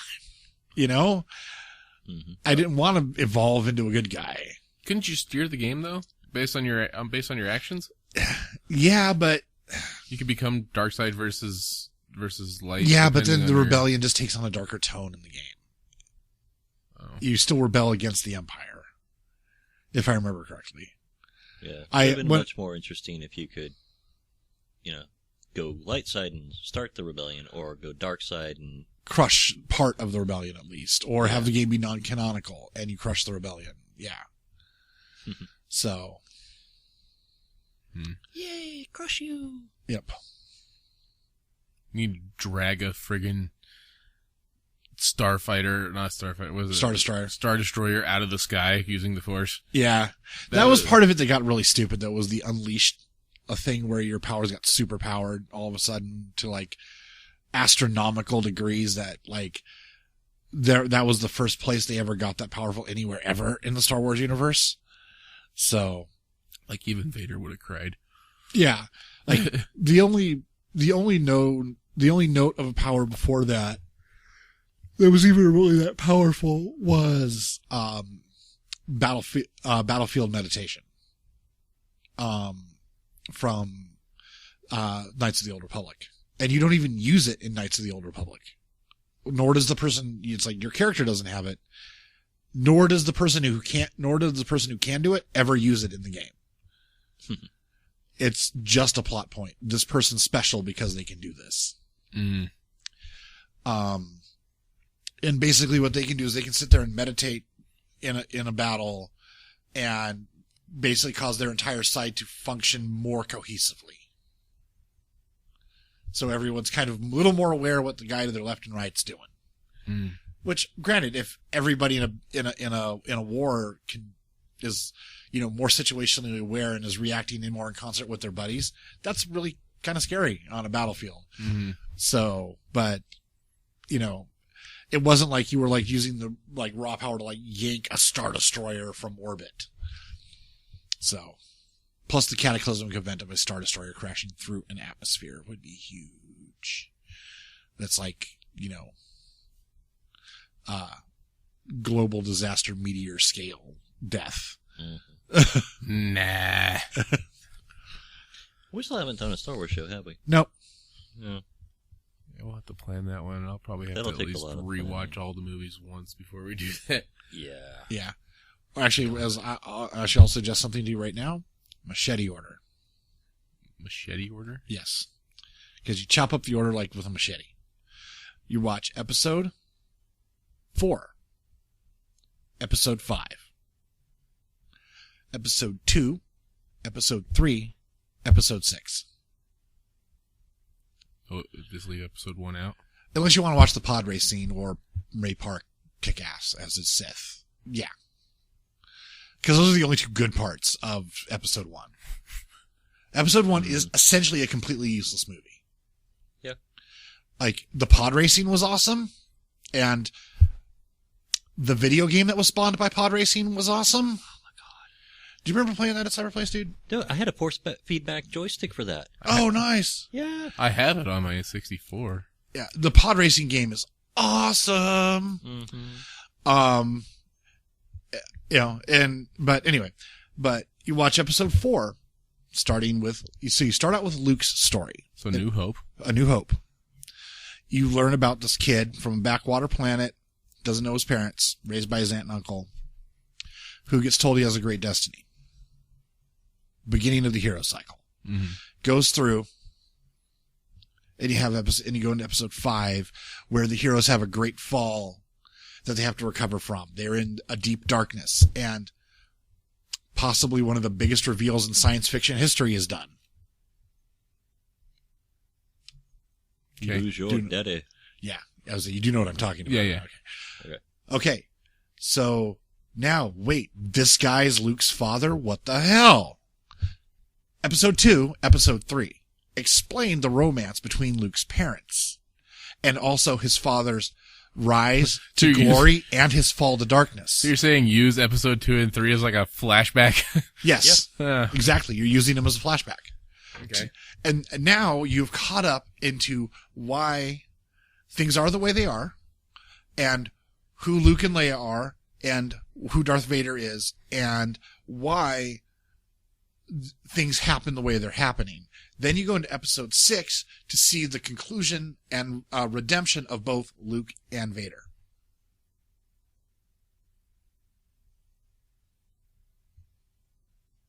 That sounds legit to me. I understand what you're saying. So it works. Yeah. All right. Yeah. Leia, you're my sister. Somehow I always knew. Wait, did you know that when we kissed? Yeah. I'm from Alderaan. We're like that. Ah!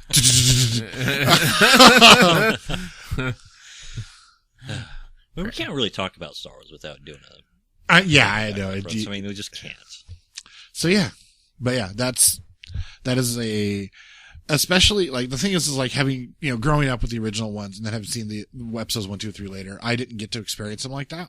However, I have watched them in that order, and it is a stronger story in that order. And I suggest to anyone out there who is somehow showing it to someone who has never seen Star Wars before, show them the machete order. You might watch it yourselves because, well, we're planning on doing a show on it sometime in the future. Yeah. Wouldn't you want to watch if you're trying to be a purist though? Wouldn't you want to watch it in the original order 4, 5, 6, 1, 2, 3? If you're trying to be an anal retentive purist, yeah. If you're trying to get the best experience out of the movies, I suggest the machete order. And I think the movie should be done for the best experience, because the way the machete order, the way it works is that you get Luke's story, tell the reveal of who his father is. Then you get the father's story, and then you get the redemption of both of them at the end of the final movie. So you don't have pre-warning about, okay, everything works out in the end for Vader, for Anakin. Okay. I got you. Yeah. Actually, considering if you haven't actually seen the movies, that would actually make Return of the Jedi a much more intense movie. Exactly. Because you've seen his father go to the dark side by that point. So you're like, it's a lot more expectant to see Luke go to the dark side because you saw his father do it. Yeah.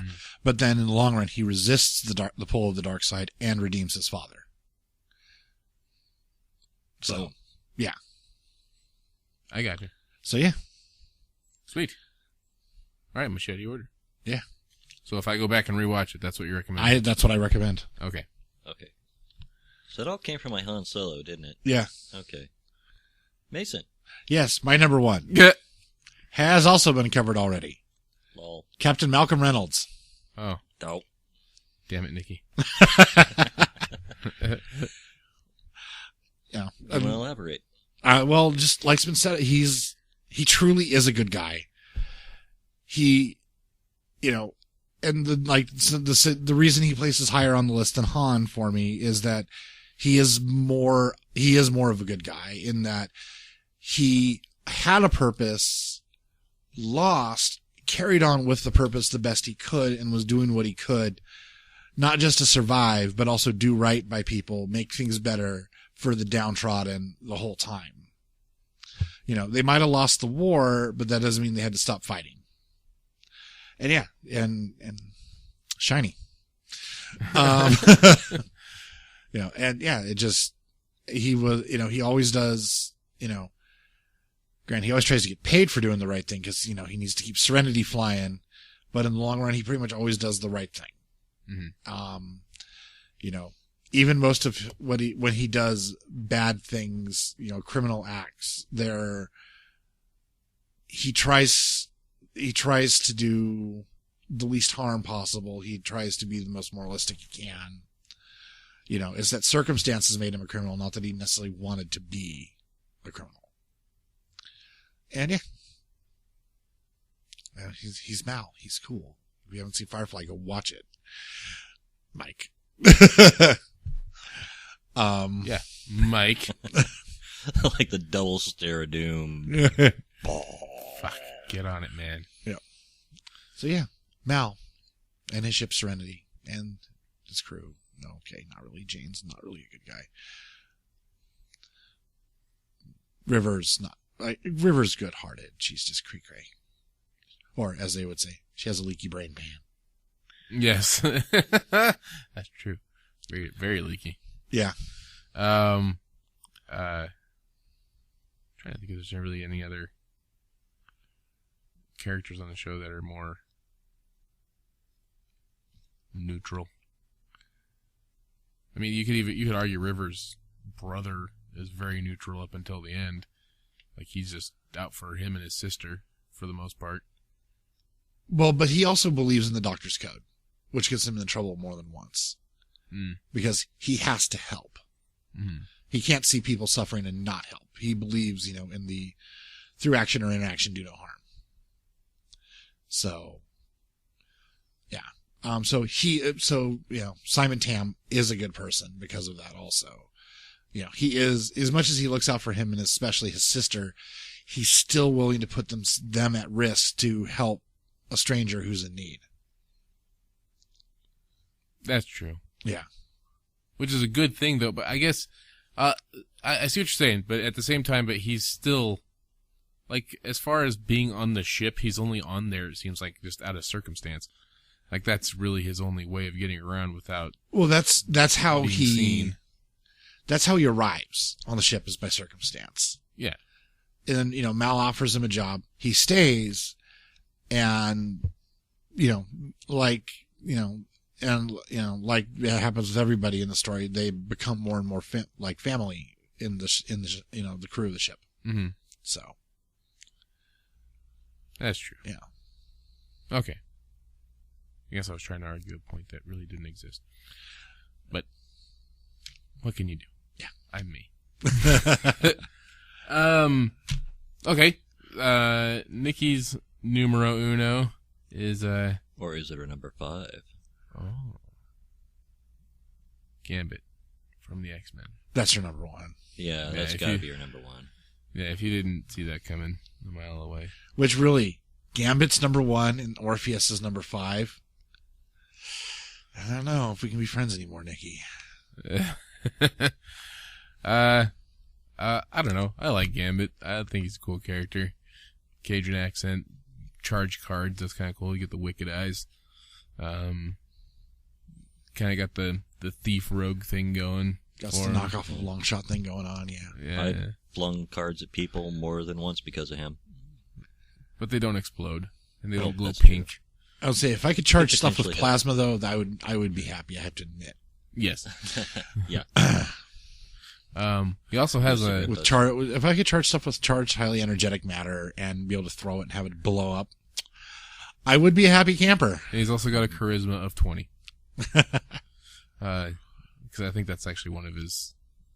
He has like a heightened charm factor based on one of his mutant abilities. Is he has pheromones, which is also a Gambit, which is also one of the rare places where Gambit knocks off long shot. That makes him be able to persuade people and be more attractive to people.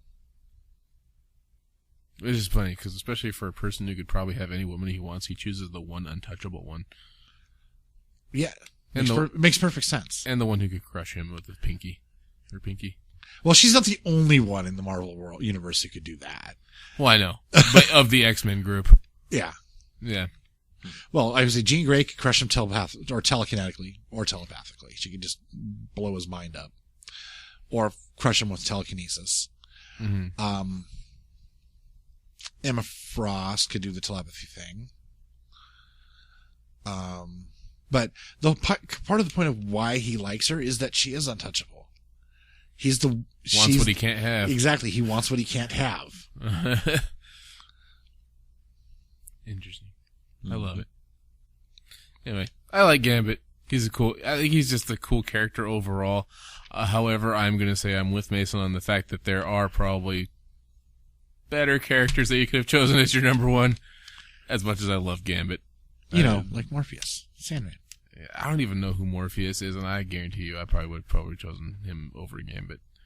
Well, he's the lead character of Sandman. Yeah. Morpheus, the Dream. But again, I can't argue with her list. I still think It's her Gambit's a list. cool badass. Yeah. But it's your list, Nikki. It's your number one.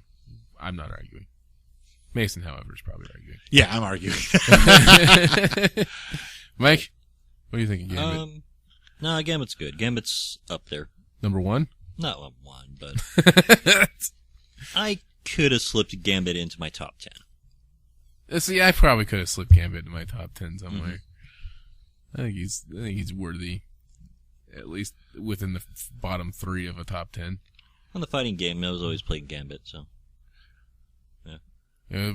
Whenever he had his special move, he'd always say, "Pick a card," and make you blow up with him.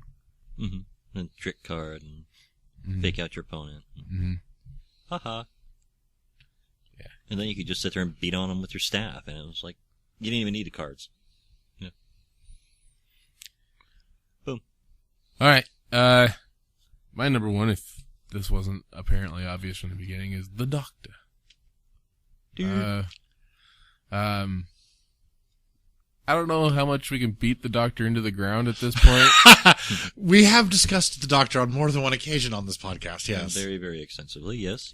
The cool thing about the Doctor is that he's pretty much, he's super flexible as a hero, and it's even surprising because I'm actually rewatching it again. I'm still on my third run through, but I'm just wrapping up season 6.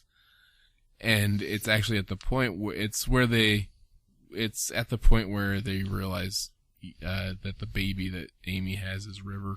Right. But in that particular episode, they're also saying that the word Doctor means warrior at this point, and there's the argument that the Doctor at this point is actually a bad guy versus right. He's a bad guy to the universe, basically, but not to his cohorts, obviously. Right. But to the rest of the universe, the Centaurans, the Church. The Pandorica episode probably even shows that even better than that episode. Yeah. Well, there are races that have crossed him on multiple occasions. To them, he is a bad guy. But like they also explain that the reason that the word Doctor is used across the universe for healer is because of him too. Yeah. So it's part of it is that they just talk about him. They talk about how his level of hero or villain is relative to who you are. Because to the Daleks, he is the ultimate villain. Mm-hmm. The Predator. Yeah. He is the Predator. The oncoming storm. Many monikers that they've given him. But he is what they fear. Mm-hmm. Even though Daleks, try to say they don't have any fear. No, they do fear one thing. Mm-hmm. And he's given them cause. Of course, they've given him cause to stop him every time, for him to go in and stop him every time too. Mm-hmm. So have the Cybermen, everybody he's crossed have always given him reason. It's never been that he's just like, I'm going to start some shit today. Yeah. Everyone always starts, the thing about the Doctor is he never starts shit. He just always ends up finishing it. And it's usually because they're threatening somebody that he loves. Yeah. Or Earth. Well, yeah, he seems to just love the human race in general. Yeah. Because of their potential as a species. Right. I think in some ways he sees humans as the next Time Lords, but wants to help humans avoid the mistakes of the Time Lords. Interesting theory. I like it. But they've also shown that the humans evolve clear into the year past 5 billion after the Earth ends. Yeah. They start humping cat people, which is weird. Yeah, do what you gotta do. But, Dragon would be fine with it. Probably. Yeah, that's like the ultimate, like, furry fantasy. It's like, wait a minute. You mean there's actually humanoid cats out there? Holy shit.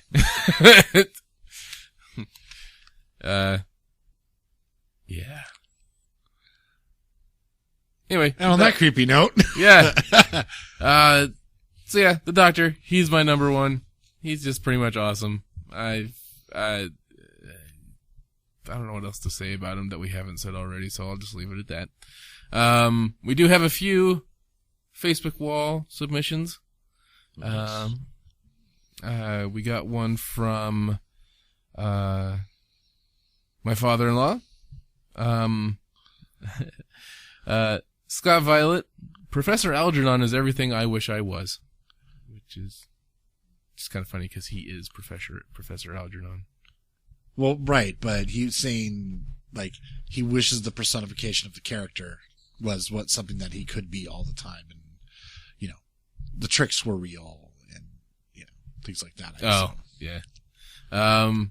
Daredevil. He says for the, I think there's a typo here. It says Daredevil for the win, love his heart for the suppressed. Oppressed, I assume. He says suppressed, but I'm guessing it's oppressed too. Yeah.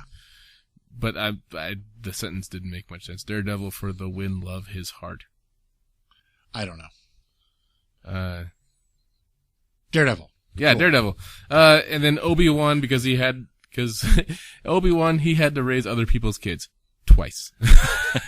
Yeah. And he had to raise father and son. Yes. Well, actually, he wasn't really raising son. He was just there off in the edge, making sure he was safe. Yeah. We got John Hutton. I'll give you my top 5 in no particular order. Green Lantern because he overcomes through courage and will. MacGyver for intelligence and creativity. And the fact that we now have a word named after him. To MacGyvering something is an actual. Oh yeah. He's a verb now. He's now a verb. Spider-Man for perseverance. John McClane for yippee-ki-yay. For diligence and being an all-around badass, and Atticus Finch because we all need to be more like him. I'm not sure. I don't know who Atticus Finch is off the top of my head. I'm not sure either. I'm guessing Mike doesn't either. Not sure there. Let's see if we can find it. Let's read through those first. Brian Copel, our special guest from last week. Yes. He says probably not in any real order, so I'm going to read from his number 5 up. Neville Longbottom. Okay. The friend that was left behind could have been the chosen one and the one who actually saved everyone in the end. Link, my favorite video game character. Nightcrawler. Always thought he was a badass, especially the double katanas. I liked his 3 rapier period better. Yeah, he does have he did use a rapier a lot. Yeah, and he would fight with 3 of them, one in each hand and one in his tail. Oh, I did not know that. Occasionally, he replaced the one in his left hand with a glass of wine while fencing with the other 2. Because he's that awesome. Gotcha. I'm probably gonna slaughter this name. Matrim Cawthon from Wheel of Time. Matron, I've never read Wheel of Time. I couldn't get past the first 50 pages of the first book. His 2 best friends go to the legendary figures with special abilities. Rand being the dragon reborn with his magic, and Perrin becoming a wolf brother. Matt, though, has his luck and wits, he has no magic, and oftentimes his luck goes against him, but perceives through it all. I think he meant persevere, but probably, and perseveres through it all. But it says perceivers for sure. Check your spelling, Brian. Jesus. It's more correctly probably check your spell checker. But yeah. Damn you, autocorrect. Yeah. Let's see. And number 1, the Doctor. He doesn't need a weapon to win. Instead, he has a screwdriver. What are you going to do? Assemble a cabinet at them? Yeah. He fixes things that need breaking, such as our hearts after Moffat writes something. And anyway, that's our wall typings to our Facebook page. Thanks for everybody who posted. Much appreciated. So anyway, yeah, that's our top 5. Protagonists. We hope you enjoyed our list. They're pretty awesome. So what's a tagonist anyway, and why would anybody be pro-tagonist? I mean, what the hell? And wouldn't they be antagonists? Well, an antagonist is anti-antagonist. So yeah, Copel, maybe Tim Free, get on that linguistics thing for us and maybe find out what antagonist is. Yeah, if it actually means anything by itself. No, don't look it up. We'll have them do it. It'll be more fun. Okay. Yeah. Email us. Yeah. Feedback homework. There you go. Feedback, nerdeffect.com. Next week. Or you could post it on the forums. Oh yeah, we got a forum too. Forums. Do it there. Forums. So everybody can know. Yes. Boom. You can educate us. Put it up on there somewhere. I don't have a linguistics post, but I think I have a miscellaneous wall, so yeah. Go there. Man, what else? I don't think there's anything else. Next week we'll be doing antagonists. Yes. So villains. Hopefully Nikki will be back with less brain damage. Yes. Hope she's doing okay. Hopefully she's fast asleep by this point. Yes. And then you guys got a twofer this weekend. There was both the episode 22 and 21B both went up on Saturday, Friday evening area, depending on. I listened to both of them since I was away. Oh yeah, you probably. Well, that and the D&D ones I already told you guys, but the D&D game ones I was listening to them again just to kind of hear it because it was fun to do. Mm-hmm. And like half the things you guys said didn't even catch because I was so busy just trying to run the game and think about what my next So were you step just was laughing the whole way then? No, it was like I was doing this and looking at that and da-da-da, and you guys were talking, and so I didn't catch things. And when I listened to it, it's like, holy shit, I didn't even catch that. That was awesome. Let's not spoil the ending for people, but listen to part 2 because the end of it is just amazing. Mm-hmm. It's pretty badass. I mean, the things you'll do when you think it's just going to be a one-time shot. It's like, why not? Let's just do it now. Yep. We'll never get the chance again. And then who knows? I haven't heard anything on it yet. So anybody who's listened to episodes 21A and B, God damn it, let us know. Review it on our wall. Email us. I don't care. Put it up on our Facebook page. Don't care. We'll take a look at it and we'll use it as some criticism, and maybe we can improve on something, or maybe if there's a way we can make it more radio friendly, I guess you could say. Yep. So let us know. We would love to hear back from you. Yeah. I'm in process of coming up with my ideas to continue the game too if we want to. So definitely on the I think Nikki has already made the decree that we are. Yeah. And I think regardless of what's happening, we'll be continuing the storyline. Yeah. And it sounds like she really wants to continue the same game because, I don't know, you just can't. If we continue it on too, I'm going to be a lot more ongoing with it instead of just kind of rushing you guys through stuff. Do you, say when we continue through it, can you want to explain to what you might be doing differently next time? Well, one will be using Pathfinder instead of D&D 3.0. Yeah, we'll be using Pathfinder instead. So that'll be a little nicer. Are we going to have to rewrite character sheets on them at all? Yes. You will, yes. Okay. In the long run, it's a good thing, trust me. Okay. Mm-hmm. But, as far as like the way the game goes, in this one, I had a lot of things kind of prepped ahead for you guys. Like, you're going to go meet this guy, and he's over here, and you're going to this graveyard, and da-da-da-da-da, and this is what you're going to have to happen, I didn't give you guys a lot of options to run around, and, I didn't give you guys a lot of options. I did it as a linear story. Yeah, it was like a rail shooter. Because we didn't know if it was going to be a one-time thing or not, right. And I kind of wanted to make sure we got to the end of it, so that's why I did that. Okay. If we have an ongoing one, though, then I can have my plots and everything all figured out for the future, and then we can get there when we get there. Okay. So if we don't get it to this episode, that's okay. We'll get it next time. Yeah. Also, if you have any name suggestions for the show, that would be awesome. We did, Nikki and I came up with some at work. We came up with Battle Nerds and... Well, we came up with a roll with it, I think we're trying to play with a pun or roll on or something like that. Something that I wanted to choose a name that wasn't specific to the game that we were playing now, because if we ever switch games or if the campaign ends, we want to be able to make sure it's a name that can continue on podcast.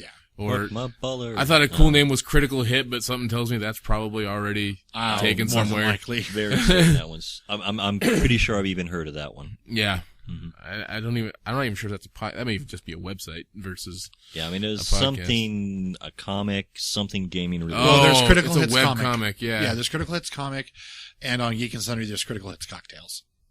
Okay. So yeah, let's leave Critical But that's Hits a thing about making drinks that have nerdy themes. Yeah. Or what about, I would like to Roll for Initiative.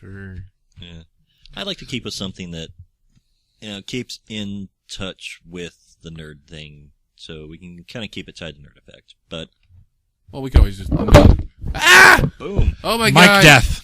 Oh my God. microphone, I knocked it over. It was horrible. And now Dustin's panicking. Somebody call 911. At least it's not my brains all over the table. Yeah. I tried to make that more dramatic than it actually was. Yeah.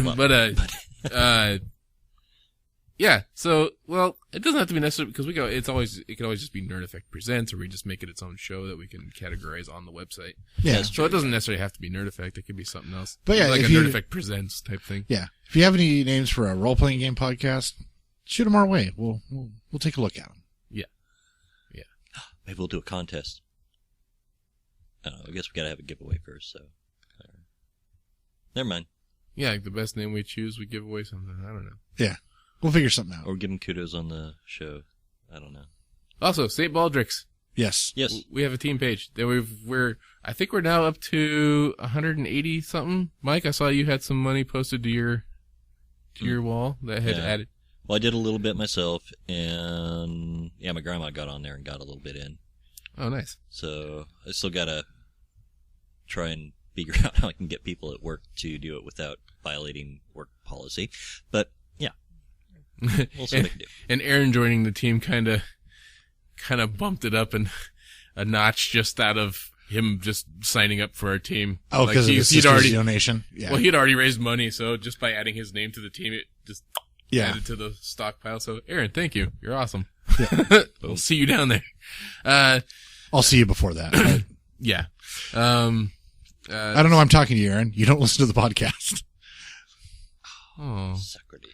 He can't. He wants to respond to me like Tim does. Oh. But it bothers him that he can't more than it bothers. But Tim will just talk to himself, whereas Aaron, it bothers him in a way that he can't listen to the podcast. Oh, man. That's pretty funny. So we got to time up and do a share and force him to listen? Yeah. Yeah. I'm going to try to encourage him actually just to at least listen to 21 A and B. Just sit there with him while he listens. So when he wants a comment, you're right there. Okay. So for St. Baldrick's, we're up to $181 currently. Hoorah. Total. Yeah. And my wife's kicking ass. She's like up to like 800 something. Sweet. Or something like that. Something crazy. Damn. Man. Just trying to think of anything else. Forums, go there. Write something. Yes. Email us. DustinNerdEffect.com.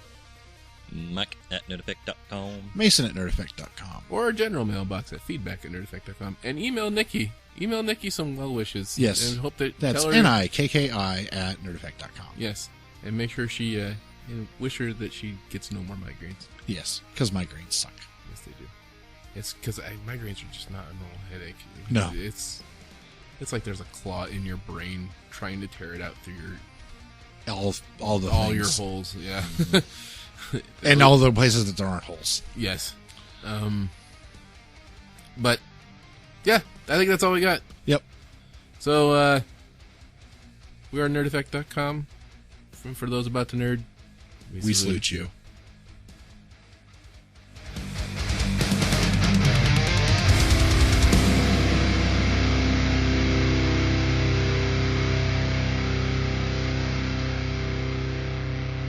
Cream rises to the top. That's always something he said. God, I miss Macho Man. He was so fucking out of it.